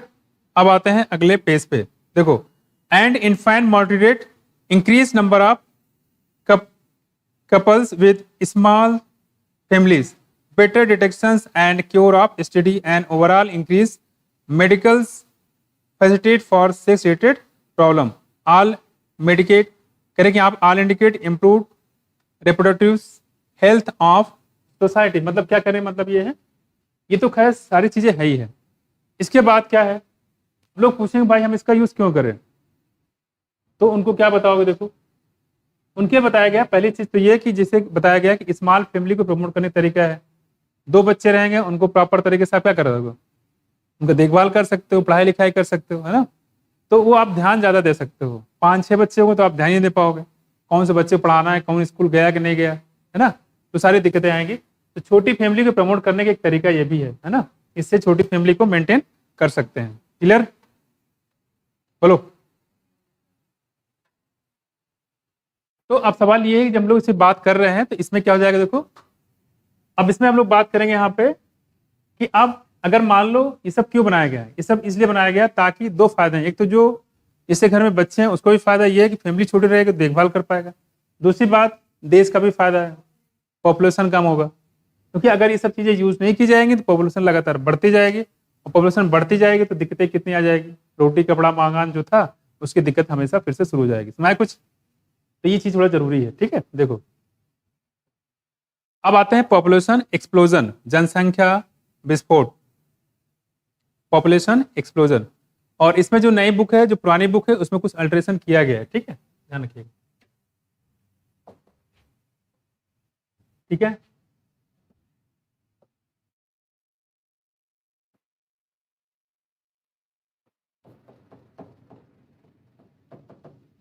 पॉपुलेशन एक्सप्लोजन की बात करते हैं, इसको बोलते हैं जनसंख्या विस्फोट। अगर लगातार पॉपुलेशन लगातार बढ़ती जाएगी, जैसे आप जानते हैं प्रेजेंट टाइम में जो पॉपुलेशन की बात करें तो इंडिया की पॉपुलेशन किस नंबर पे आता है? सेकंड नंबर पे, है ना। और पहला किसका है? चाइना का। लेकिन अब ये क्या हो रहा है, धीरे धीरे अगर चाइना ने कंट्रोल कर लिया उसमें, कई सारे इसमें उन्होंने वो लगा रखे, बट इंडिया में भी उतनी कंट्रोल नहीं हो पाई है। तो आप कह रहे हैं अगर ये लगातार ऐसे बढ़ता जाएगा तो क्या हो जाएगा? विस्फोट हो जाएगी। फिर मतलब बहुत ज्यादा पॉपुलेशन हो जाएगी, जिससे खाने की और लोगों के रोटी कपड़ा मकान की दिक्कतें शुरू हो जाएंगी। ठीक है, देखो यहाँ पे कुछ डेटा दिए गए हैं, डेटा के बारे में थोड़ा ध्यान रखते हैं।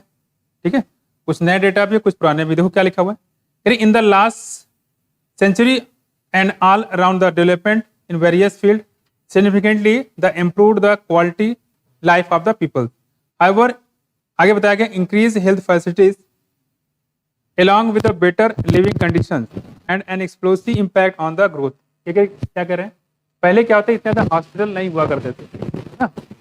अब क्या है, हॉस्पिटल हो जाते हैं। पहले अगर मान लो किसी बीमार होता तो जल्दी काफी लोग, आपने सुना होगा महामारी कितने लोग मर जाते थे, पूरा गांव पूरा शहर पूरा बर्बाद हो जाता था, एक तरफ से टेस्ट जाती थी। जैसे चिकनगुनिया चलता था, डेंगू चलता था, है ना, पोलियो चलता था, पोलियो साथ में स्मॉल पॉक्स वगैरह हो गया। तो उससे क्या होता था कि पॉपुलेशन बहुत ज्यादा वो खत्म हो जाती थी। लेकिन अब क्या हो गया, अब हो गया बहुत सारे हर जगह हॉस्पिटल मिल जाते हैं, कभी कोई दिक्कत होती तुरंत जाके वहां लेके पहुंच गए। तो पॉपुलेशन इससे फायदा हुआ नुकसान हुआ? इससे पॉपुलेशन की ज्यादा जान नहीं जा रही है, जान नहीं जाएगी, डेथ नहीं होगी तो पॉपुलेशन बढ़ेगा, है नहीं। ये भी पॉपुलेशन एक्सप्लोजन में इसका रोल होता है। इसलिए कह रहे हैं इन सब चीजों को होने की वजह से हेल्थ फैसिलिटीज में काफी ज्यादा इंप्रूवमेंट हुआ, जिसकी वजह से पॉपुलेशन बढ़ता जा रहा है ना। खैर, अब हम लोग कंपेयर करते हैं कि पहले पॉपुलेशन और आपके पॉपुलेशन में क्या डिफरेंस है। ठीक है, जैसे आप बोला गया है the world population which was around 2 billion. ठीक है, कह रही जो वर्ल्ड की पॉपुलेशन है लगभग कितनी थी? 2 बिलियन। कितना? 2 बिलियन। अब 2000 मिलियन है ना, कितना? 2000 million. World population which was around 2 billion, ये कह सकते हो 2000 मिलियन। कब? 2000 में। And in 1900 rocketed to about 6 billion. और कितना हो गया यहाँ पे देखो, 6 बिलियन। मतलब ये कहने का मतलब है कि जो पॉपुलेशन बात करें यहाँ पे कितना था, 2 बिलियन था, अब कितना हो गया? 6 बिलियन हो गया। किसमें? 2000 में। इसका मतलब ये हो गया 1900 से लेके 2000 के बीच में कितना बढ़ गया? 4000। कितना? 4000। ठीक है, दूसरी बात कह रहे हैं कि a similar trend was observed in India too. और यही ट्रेंड जो है इंडिया में रहा। ये तो मैंने बताया वर्ल्ड के बारे में, इंडिया में तो क्या है, our population which was approximately कितना देखो 350 मिलियन। कितना? 350 million at the time of our independence, मतलब 1947 के दौरान। इंडिपेंडेंस मतलब 1947 के दौरान। तो 1947 के दौरान जो हमारे देश की जो पॉपुलेशन थी कितनी थी? 350 मिलियन। कितना? 350 मिलियन। ठीक है, at the time of independence reach close to the billions. और अब कितना पहुंच गया है? Mark by 2000 and cross 1 billion. और कितना होगा यहाँ पे? ये बिलियन में पहुंच चुका है। आप कह रहे हैं कि 2000 में ये 1 बिलियन को भी क्रॉस कर गया है। पास में 1 बिलियन को भी क्रॉस कर चुका है। पहले कितना था देखो, पहले था 350 मिलियन और अब कितना हो गया है? 1 बिलियन हो गया। ये 2000 का डेटा है। कितना? 2000 का। दूसरी बात करें, इन में 2000, that means every 6th person in the world is in an Indian, और हर छठा आदमी क्या है वर्ल्ड में इंडियन है। मतलब इंडिया का आदमी आपको हर जगह मिल जाएगा, कोई भी कंट्री हो इंडिया का आदमी वहाँ पे जरूर मिलेगा। ठीक है, तो ये कुछ बातें हम लोग कर रहे थे, कुछ डेटा है इसको हम लोग नोट कर लेते हैं। ठीक है, जैसे वर्ल्ड की पॉपुलेशन बात करें 1900 और 2000 का। ठीक है, देखो यहाँ पे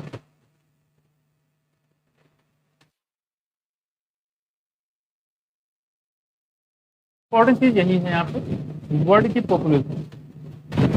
जैसे मैं लिखा था पूछा नहीं जाना चाहिए। ठीक है, कई क्लास में क्वेश्चन नहीं आ रहा है।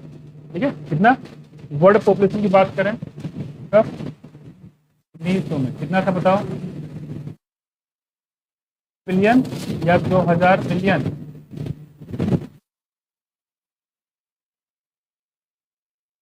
ठीक है, या इसी को बोल सकते हो 2 बिलियन। सही है,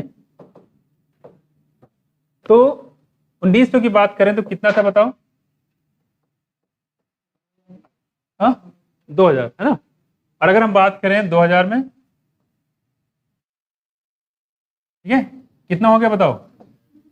6000 है ना, 6000 मिलियन, या कह सकते हो कितना 6 बिलियन।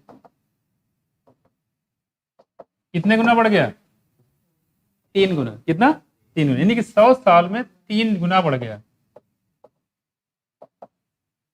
ठीक है, और ऐसे अगर बढ़ता रहा 100 साल में तो बहुत हो जाएगा फिर, है कि नहीं? ये कब की बात कर रहे हैं? World population. लेटेस्ट डेटा दिया है क्या? देखो नहीं है ना। देखो आगे ये बात करें यहाँ पे वर्ल्ड की, अब इंडिया की बात कर लेते हैं। यहाँ पे इंडिया पॉपुलेशन,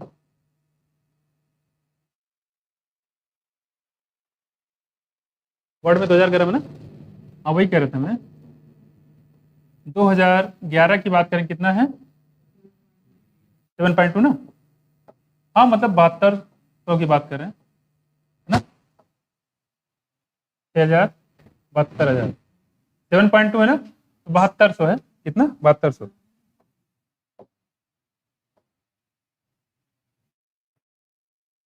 देखो ये हो जाएगा हमारा 7200 ना। कितना? 7200 क्या मिलियन, या इसी को आप बोल सकते हो कितना 7.2 बिलियन। 2011 डेटा होगा ना, ये जाएगा 7.2 बिलियन। अब बात करते हैं यहाँ इंडिया की।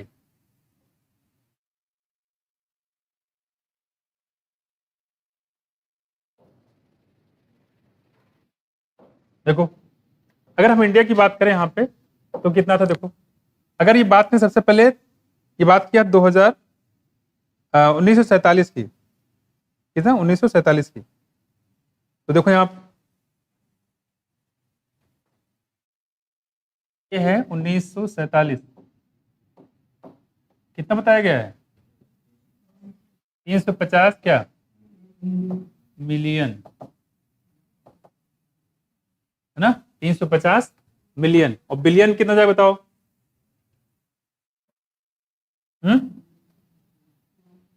देखो यहाँ पे 7.2 है ना, तो कितना हो जाएगा बताओ?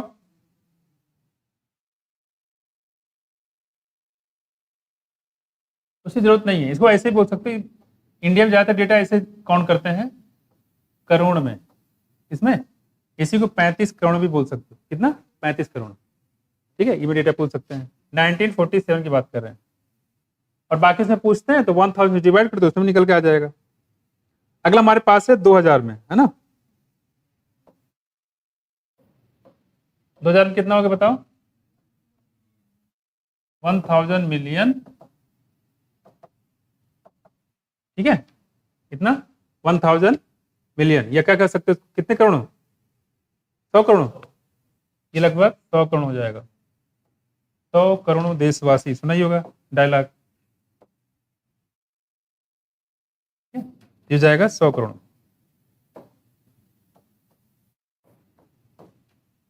ठीक है, करोड़ों में काउंटिंग होती है। अगला हमारे पास है इसमें 2000 हो गया। इसके बाद बात करें 2016 का, है ना, दिया है 2011 का है। 2011 कितना बताओ है? 1.2, ठीक है। मिलियन कितना हो जाएगा? 1.2 ना, इसको कह सकते हो 1200, सही है, ठीक है। 1200 मिलियन या 1.2 क्या बिलियन ना,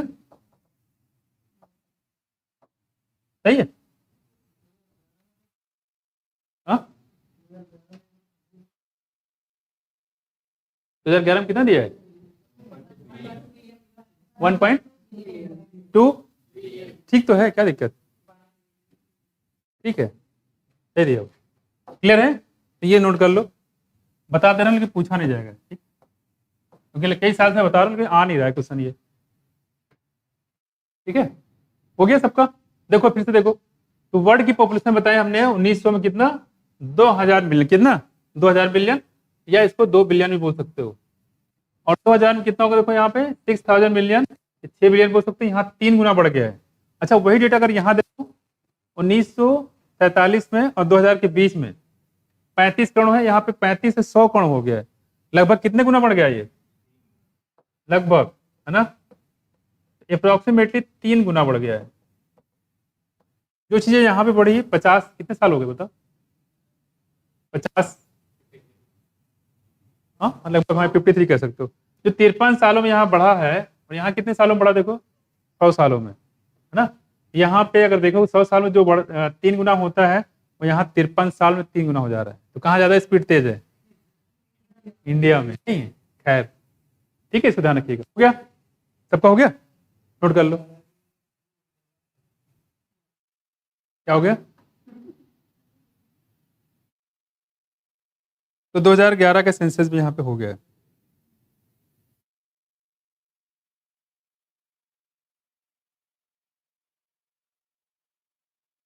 इसको कंट्रोल करने के तरीके भी बताए गए हैं, अभी आगे बता रहे हैं आपको।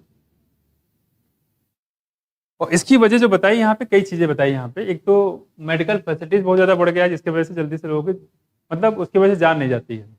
जाके हॉस्पिटल में एडमिट करा दिया और 1 रुपये का पर्चा बना के पूरा ट्रीटमेंट हो गया है। हर जगह है, उतनी यहाँ नहीं है जितनी वर्ल्ड बाहर है फॉरेन, उतनी यहाँ नहीं है। बस में वहाँ पॉपुलेशन के अकॉर्डिंग पूरी मेडिकल फैसिलिटीज, यहाँ पे पॉपुलेशन के अकॉर्डिंग है ही है।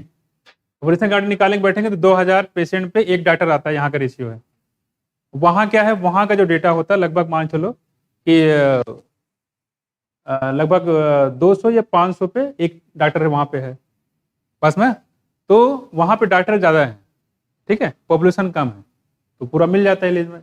अब ये कहो कि यहाँ पे 2000 लोग एक साथ बीमार नहीं पड़ते हैं, क्योंकि 2000 को तो एक ही डॉक्टर देख पाएगा ना एक साथ में। अगर 2000 लोग बीमार पड़ गए एक साथ, तो इसका मतलब एक डॉक्टर एक पेशेंट देखेगा, बाकी लोग कहाँ जाएंगे? 1999 लोग तो मर जाएंगे, क्योंकि उनको डॉक्टर कोई देखने वाला नहीं है। तो समझ में है?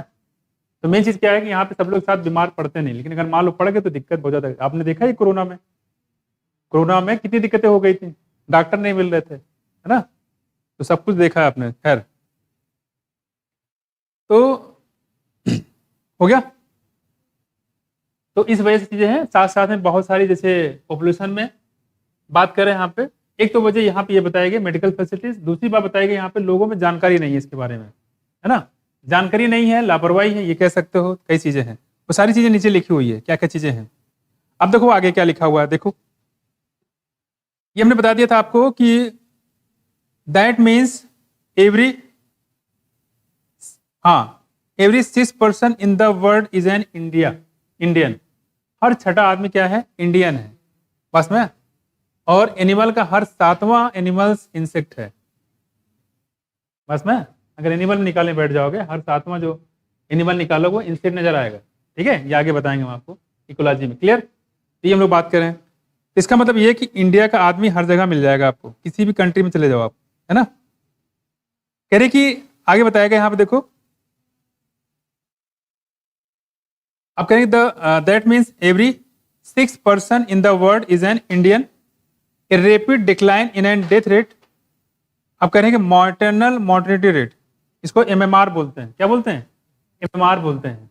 तो एमएमआर क्या हो रहा है, कम हो रहा है कि ज्यादा?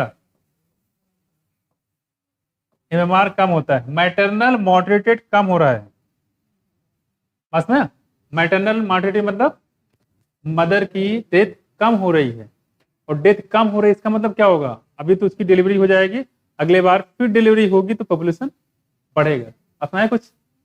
और अगर डेथ हो जाती तो एक ही बार में खत्म, अगली बार डिलीवरी आगे फिर नहीं होता है ना। दूसरी बात कह रहे हैं यहाँ पे, हाँ, an infant mortality rate IMR as well as increase in number of people in reproductive age. यहां पे कह रहे हैं देखो एमएमआर भी क्या हो रहा है, घट रहा है, इन्फेंट मॉर्टेलिटी रेट भी घट रहा है। दूसरी तो एक ये बताया गया कि पॉपुलेशन की वजह क्या है, इस समय जैसे जच्चा और बच्चा दो होते हैं, बच्चा रहता है, जच्चा मतलब माँ की, अब माँ की जान पहले जैसे नहीं जाती है, बस में तो वही कह रहे हैं कि मदर की डेथ अब नहीं हो रही है, डेथ तो हो रही है लेकिन बहुत ही कम हो गया है, बच्चे की भी डेथ नहीं हो रही है, बच्चे की डेथ नहीं होगी तो क्या होगा, फिर आगे सर्वाइव करेगा और फिर वो पॉपुलेशन बढ़ाएगा नहीं और क्या। और तीसरा बताया गया है कि ज्यादा से ज्यादा बच्चे रिप्रोडक्टिव फेज को पहुंच जा रहे हैं, रिप्रोडक्टिव फेज पे पहुंच जाएंगे तो फिर क्या शादी होगी, बच्चे होंगे। ये 3 वजह बताइए यहाँ पे रिप्रोडक्टिव फेज तक ज्यादा बच्चे जा रहे हैं, ठीक है, इसकी वजह से पॉपुलेशन बढ़ रहा है। दूसरी बात कह रहे हैं कि आकर आपसे पूछ सकते हैं कि इसमें जो पॉपुलेशन बढ़ रहा है उसमें क्या हो रहा है, एमएमआर घट रहा है कि बढ़ रहा है,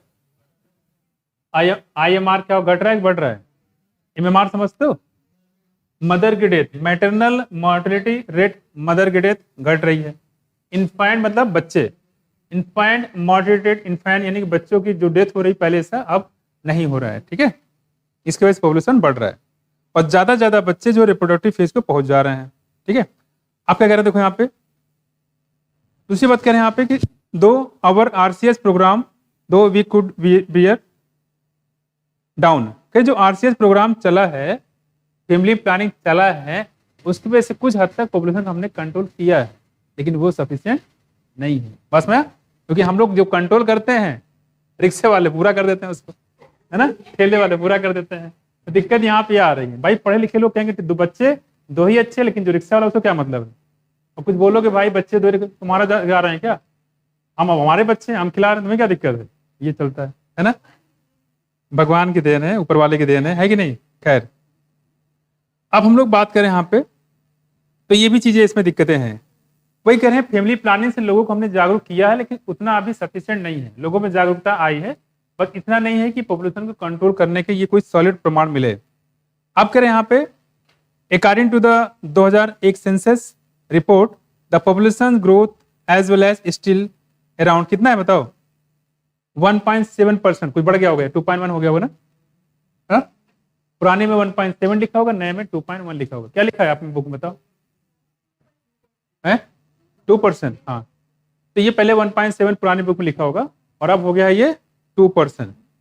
अब कह रहे हैं कि जो प्रेजेंट टाइम में देखेंगे तो ये 2.7% हो गया है, ठीक, कितना 2.7% हो गया है, इसका मतलब क्या है, इसका मतलब ये हो गया कि यहां पे हाँ 2.7%, जैसे पहले 1.7% था, इसका मतलब हर 1000 आदमी, मतलब एक साल में 1000 आदमी पे कितने बढ़ जाते थे, 21 लोग, कितने 21 लोग, यानी कि जैसे 1000 आदमी काउंट करोगे तो अगले साल 1021 मिलेंगे, कितने मिलेंगे 1021 मिलेंगे, फिर अगले साल और बढ़ जाएंगे 21 लोग, तो हर साल 21 लोग उस पॉपुलेशन में बढ़ते जाएंगे, बस में क्या हो जाएगा, बढ़ते जाएंगे। तो इस समय जो ग्रोथ रेट है वो 2.12% ना, हाँ 2% है, तो ग्रोथ रेट यहाँ 2% मतलब हर साल जो है 20 लोग बढ़ जाएंगे, कितने में पे 1000 लोगों पे, तो 1000 लोगों पे 20 लोग, जितनी पॉपुलेशन उस पर काउंट कर लो, है कि नहीं, जितने भी पॉपुलेशन हो, ठीक है, उस हिसाब से आप काउंट कर सकते हो। तो ये कह रहे हैं कि ये जो ग्रोथ रेट इस समय बढ़ गया काफी, ठीक है। आप कह रहे हैं कि जो rate which our population could double in the next 33 क्या ईयर्स लिखा है, कह रहे ये वो रेट जिसके वजह से आने वाले 33 सालों में जो हमारी पॉपुलेशन क्या हो जाएगी, डबल हो जाएगी, क्या हो जाएगी, डबल हो जाएगी, ठीक है। अब देखो आगे,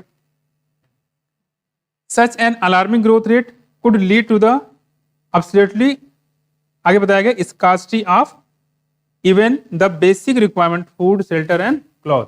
यहां देखो, तो जो ग्रोथ रेट अगर आपसे पूछे कितना है बताओ इंडिया की, बोलो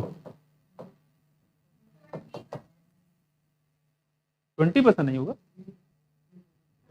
2% होगा भाई, 2% है, 20 कहाँ लिखा हुआ है, 20 तो फिर पता नहीं बवाल हो जाएगा फिर तो 20 बहुत ज्यादा होगा लड़की, देखो 2% है, ये 2% ही बहुत होता है। 20 मतलब समझते क्या बताइए, 100 पे 20 लोग 20% बोल रही है, ठीक है, बहुत ज्यादा हो गया। 100 पे 20 तो 1000 पे 200 लोग, मतलब हो गया फिर तो काम। देखो तो ग्रोथ रेट कितना, देखो 2% है, कितना है 2%, किसकी, इंडिया की।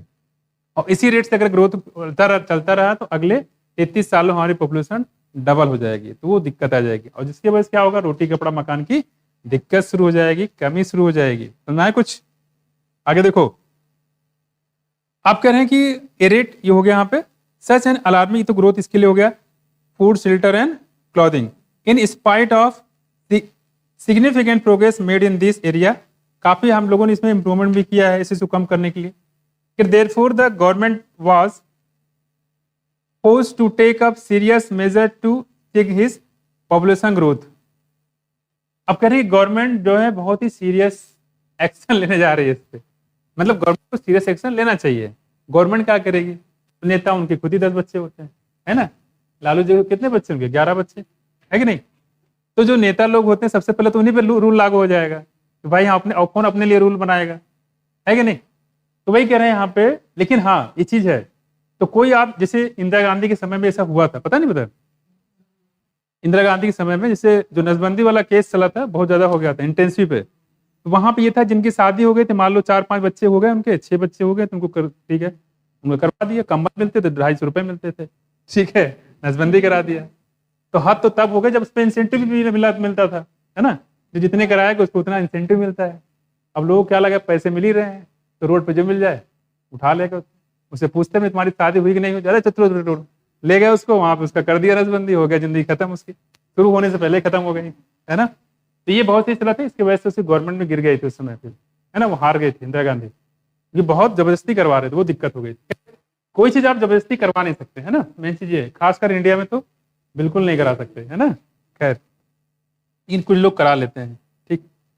अब हम लोग बात करें यहाँ पे, ठीक है, तो कहने मतलब यहाँ, लेकिन हाँ ये जो कॉन्सेप्ट यूज किया चाइना ने वो बढ़िया है, पॉलिसी वॉलिसी कुछ नहीं। देखो वहां पे उन्होंने क्या कर दिया कि जिनके बच्चे कम हैं उनको प्रमोट ज्यादा कर दिया जा रहा है, जैसे स्कूल में फीस कम कर दिया, बाहर जो है ट्रेन में जा रहे हो उसका किराया कम कर दिया, है ना, और बस में जा रहे हैं उसका किराया कम कर दिया, फ्लाइट से जा रहे हैं उसका किराया कुछ परसेंटेज डिस्काउंट दे दिया, एलपीजी गैस भरवा रहे हैं उसमें डिस्काउंट कर दिया, उसने कोई फोर्स नहीं किया, वो कह रहा है पॉपुलेशन बढ़ाओ कोई दिक्कत नहीं है, हम ये सुविधाएं दे रहे हैं उनको जिनके बच्चे कम है, अपने आप कंट्रोल हो गया। अब लोगों को ये बात समझ में आने लगी कि यार ये तो बड़ा दिक्कत है, जिनके बच्चे कम है उनको डिस्काउंट मिल रहा है, हर जगह डिस्काउंट मिल रहा है, गवर्नमेंट कहीं भी जाओ डिस्काउंट मिल जा रहा है बस में, तो ये सारी चीजें हो गई। तो वहां के पॉपुलेशन ऑलरेडी अपने आप कंट्रोल हो गया। जब आदमी जब तक ये लगता है उसके फायदे की चीज तो कोई काम करता नहीं है, उसको समझ में आने लगा कि हर जगह जाओ। और दूसरी बात, जिनके बच्चे ज्यादा उस पर टैक्स बढ़ा दिया, उसको हर चीज में कहीं भी जाएगा उसको टैक्स ज्यादा देना पड़ेगा। इस तरीके से वहां पे चीजें अपने आप धीरे धीरे कंट्रोल हो गई। उसकी एक बहुत बड़ी वजह यही थी यहाँ पे, ठीक है। और अगर आप जबरदस्ती सोचो कि जबरदस्ती करा तो वो नहीं करा सकते, इंदिरा गांधी करके देखा है और हालत बहुत बेकार हो गई। खैर तो वही कह रहे हैं कि जो गवर्नमेंट को सीरियस एक्शन है, तो गवर्नमेंट कोई सीरियस एक्शन नहीं लेगी, ठीक है, जब चुनाव आता है तभी एक्शन लेती है ना। खैर देखो उनको चुनाव से मतलब ही, चुनाव के अलावा किसी चीज मतलब नहीं। देखो आगे पॉपुलेशन बढ़ रही है तो बढ़ने तो क्या दिक्कत है उनको।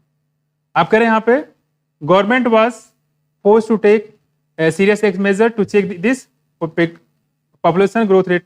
दूसरी बात करें, the most important step to overcome this problem is to motivate smaller family. इसमें बताया गया यहाँ पे कि आप जो जिनके बच्चे कम है, फैमिली छोटी है, उनको आप प्रमोट करो। कहीं एडमिशन होता है तो एडमिशन को कुछ डिस्काउंट कर दो, बाहर जाते हैं किराए में डिस्काउंट कर दो, जहां जाते हैं वहां पर उनको डिस्काउंट कर दिया जाए। क्या करेंगे, इससे मोटिवेशन मिलेगा कि छोटे फैमिली रखने से फायदे हैं, ठीक है। दूसरा देखो अगर एक को मिलेगा तो दूसरा सोचेगा अरे यार काश हमारे भी फैमिली कम होते, है ना? है?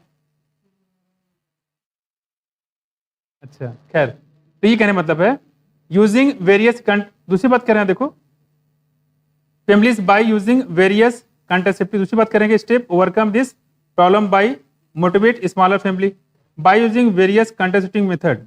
तो पहली चीज तो आदमी ये सोचे कि फिर बाद में क्या होगा, इससे जब सोचेंगे भाई काश हमारे भी बच्चे कम होते तो हमको भी फायदा मिलता, जब वो दिमाग में आ जाएगी तो फिर लोग जो आरसीएस वाले फैमिली प्लानिंग वाले उनको भी उनके पास जाएंगे, कहेंगे भाई क्या दिक्कत, बोले हम भी फैमिली छोटा करना चाहते हैं।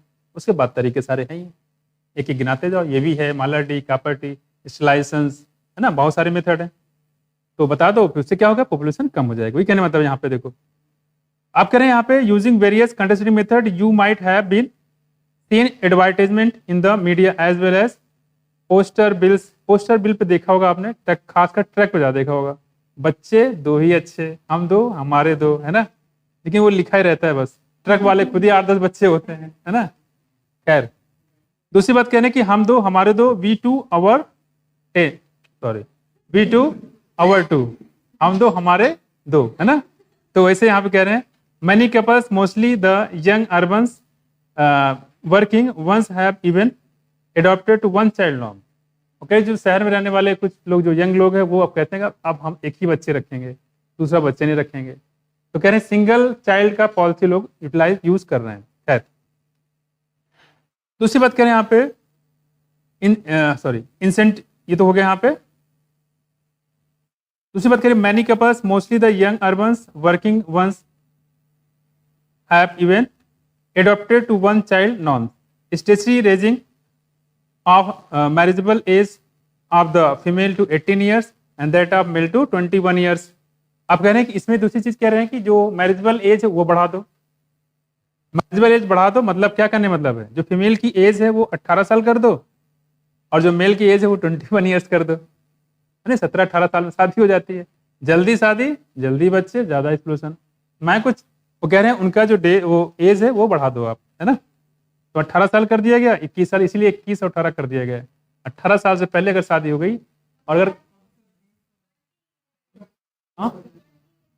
हाँ 20 ईयर्स हो गया है ना, फीमेल की ना, हाँ मेल की 24, तो ये बढ़ा दिया गया है ना। खैर देखो है आगे 45 साल हो जाएगा।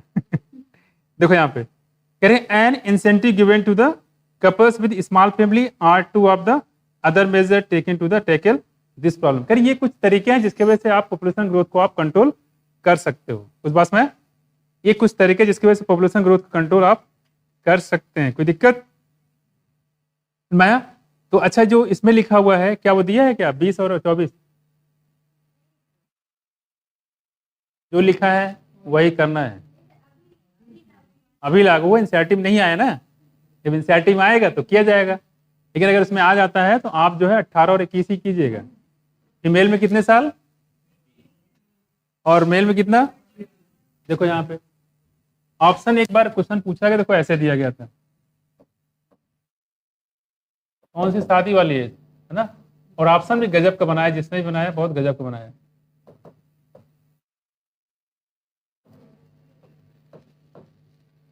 ये देखो बनाया कुछ, ये मैरिजेबल शादी की एज है क्या, फीमेल में 81 साल और मेल में 12 साल। समझ गए, ये ऑप्शन में दिया गया था, ठीक है।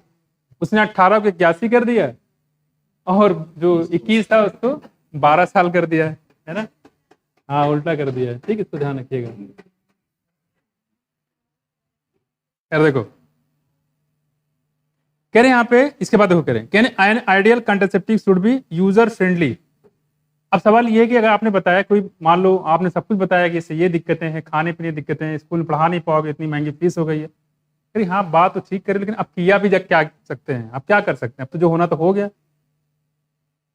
तो उनसे बताओगे कि अब जो होना तो होना ही अभी भी शुरू हो सकता है, तब उनको ले जाके उनको आरसीएस क्लिनिक में ले जाकर उनको पूरी ज्ञान दो, तब जाके वो कंट्रोल करेंगे। अब सवाल है कि कैसे हम कंट्रोल करें, उसके तरीके आगे बताया गया। देखो यहाँ पे सिर्फ ये नहीं बताया गया क्या प्रॉब्लम है, यहाँ पे ये भी बताया गया कि प्रॉब्लम है तो उसका क्या सोल्यूशन है। सोल्यूशन देखो an ideal contraceptive should be user friendly, जो भी कंट्रासेप्टिव पिल्स है वो यूजर फ्रेंडली होना चाहिए, नॉर्मल तरीके से यूज कर सके, जैसे नॉर्मली आदमी पानी पीता है वैसे दवा भी खा ले, ये जो भी चीजें उसको यूज कर ले, बहुत दिक्कतें ना हो, इजिली अवेलेबल, हर जगह अवेलेबल हो, इफेक्टिव हो, प्रॉपर काम करे, है ना, एंड रिवर्सिबल विद नो और लीस्ट साइड इफेक्ट, और रिवर्सिबिलिटी रेट भी हो, जैसे मान लो किसी के एक बच्चे हैं और अगले 4-5 साल तक वो बच्चे नहीं चाहते हैं, 2 बच्चों में अंतर, तो अब क्या करेंगे, उनको कंट्रासेप्टिव पिल दी जाएगी, और जब 4-5 साल बाद कहेंगे हम बच्चे चाह रहे हैं तो उसको फिर वो रिवर्सिबिलिटी फिर से आ जाए वापस, उसी बात कर रहे हैं, और साइड इफेक्ट कम से कम या तो ना हो या तो बिल्कुल हो तो बहुत कम हो।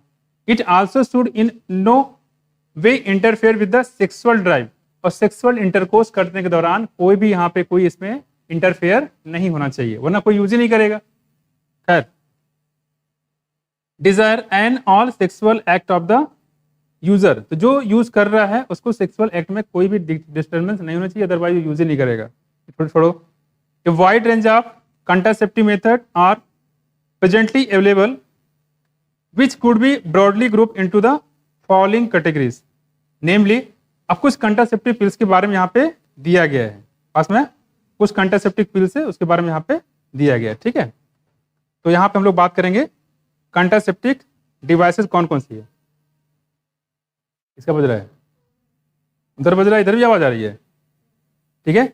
तो कंट्रासेप्टिव डिवाइसेस में क्या क्या है जरा उसको देख लेते हैं यहाँ पे, ठीक है। तो कई चीजें देखो, ये समझ में आया, फिर से देखो, इस समय ग्रोथ रेट इंडिया की कितनी है, 2%, कितना, 2%।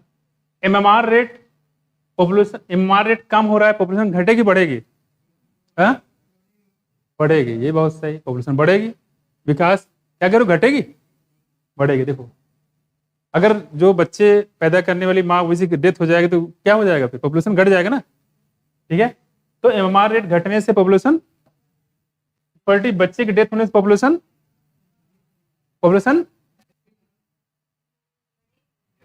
आईएमआर रेट कम हो गया है, आईएमआर रेट कम हो गया, पॉपुलेशन बढ़ेगी, बच्चे की डेथ अब नहीं हो रही है तो पॉपुलेशन क्या हो गई, बढ़ेगी, ठीक है। एक चीज तो ये ध्यान रखना, वर्ल्ड की पॉपुलेशन पूछे 1900 में कितनी थी बताओ, ठीक है, 2000 मिलियन या 2 बिलियन, ठीक है, और 2000 में कितना, 6000 मिलियन या 6 बिलियन, कितने गुना इधर बढ़ गया, 3 गुना, और 2011 में कितना, 7200 मिलियन या 7.2 बिलियन, क्लियर। 1947 की बात करेंगे तो कितना था इंडिया की, 350 मिलियन या 35 करोड़, और 2000 की बात करें कितना हो जाएगा, 1000 मिलियन या 100 करोड़, ठीक है। दूसरी बात करें यहाँ पे 2011 की बात करें कितना, देखो 1200 मिलियन या 1.2 बिलियन, ठीक है। ये डेटा याद करके रखना है, इसमें क्वेश्चन पूछ सकते हैं, कोई दिक्कत तो नहीं है। चलो देखो आगे, तो ये कुछ बात हम लोग करें यहाँ पे, तो नोट कर लिया, इसमें क्वेश्चन आ जाए तो गलत होने का चांस है, ठीक है। अब कंट्रासेप्टिव डिवाइस देख लो,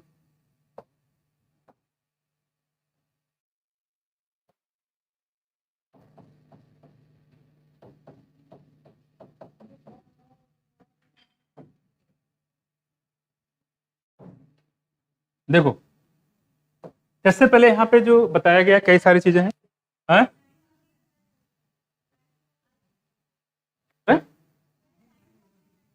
टाइम हो गया तुम्हें पता, हमें तो पता नहीं है। ये देखो, अगला हमारे पास है बैरियर मेथड, कौन सा, बस ज्यादा नहीं करवाएंगे उसी, ठीक है। बैरियर मेथड, दूसरा कौन देखो हमें, सर्जिकल मेथड, कौन सा,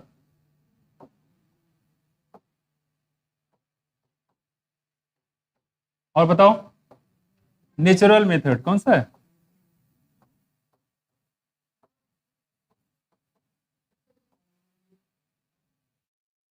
और बताओ, आईयूडी है ना, तो इसको कह सकते हैं आईयूडीस हो गया, और बताओ, ओसीपी कौन जाएगा, ओसीपी,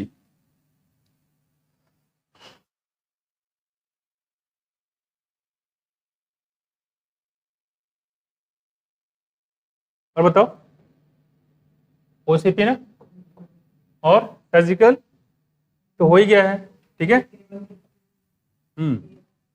ठीक है, और सर्जिकल मेथड भी हो गया, सर्जिकल इम्प्लांट ना, इम्प्लांट कर देते हैं, ठीक है, इम्प्लांट। तो ये हो गया हमारा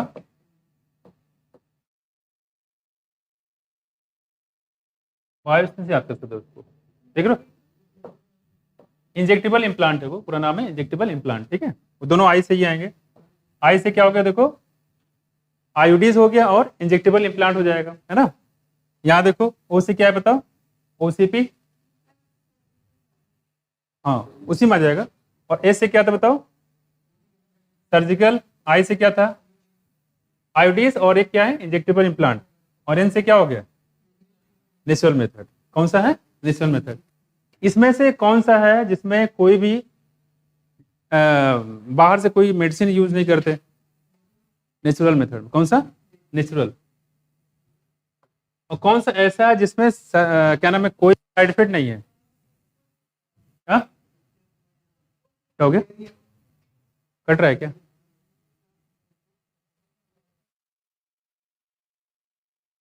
बताओ।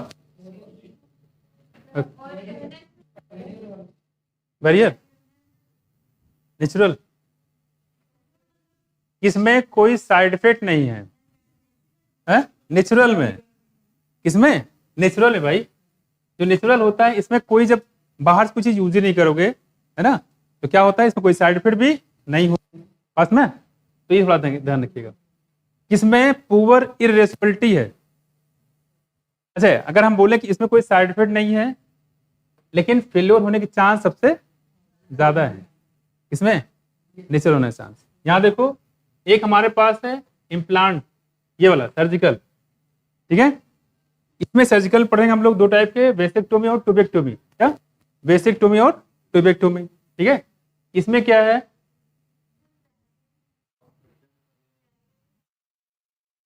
वेरिएंट होते हैं, कुछ होते हैं, कुछ में होते हैं, ठीक है। सर्जिकल मेथड में पुअर इरिवर्सिबिलिटी होती है, अगर एक बार हो गया तो हो गया, दोबारा नहीं हो सकता, पास में। और इसलिए यहाँ पे फेल्योर रेट भी क्या है, जीरो है। क्या है, जीरो। तो फेल्योर रेट इसमें जीरो है और यहाँ पे सबसे ज्यादा है। कुछ बात समझ। तो इसके बारे में एक एक करके हम सारे पढ़ेंगे हम लोग, ठीक है। कौन सा मेथड है, क्या काम होता है, हाँ इसमें से कुछ आते हैं, बाकी आपको नेक्स्ट टाइम करा देंगे, ठीक है। बस यहीं तक कर लेना इसको।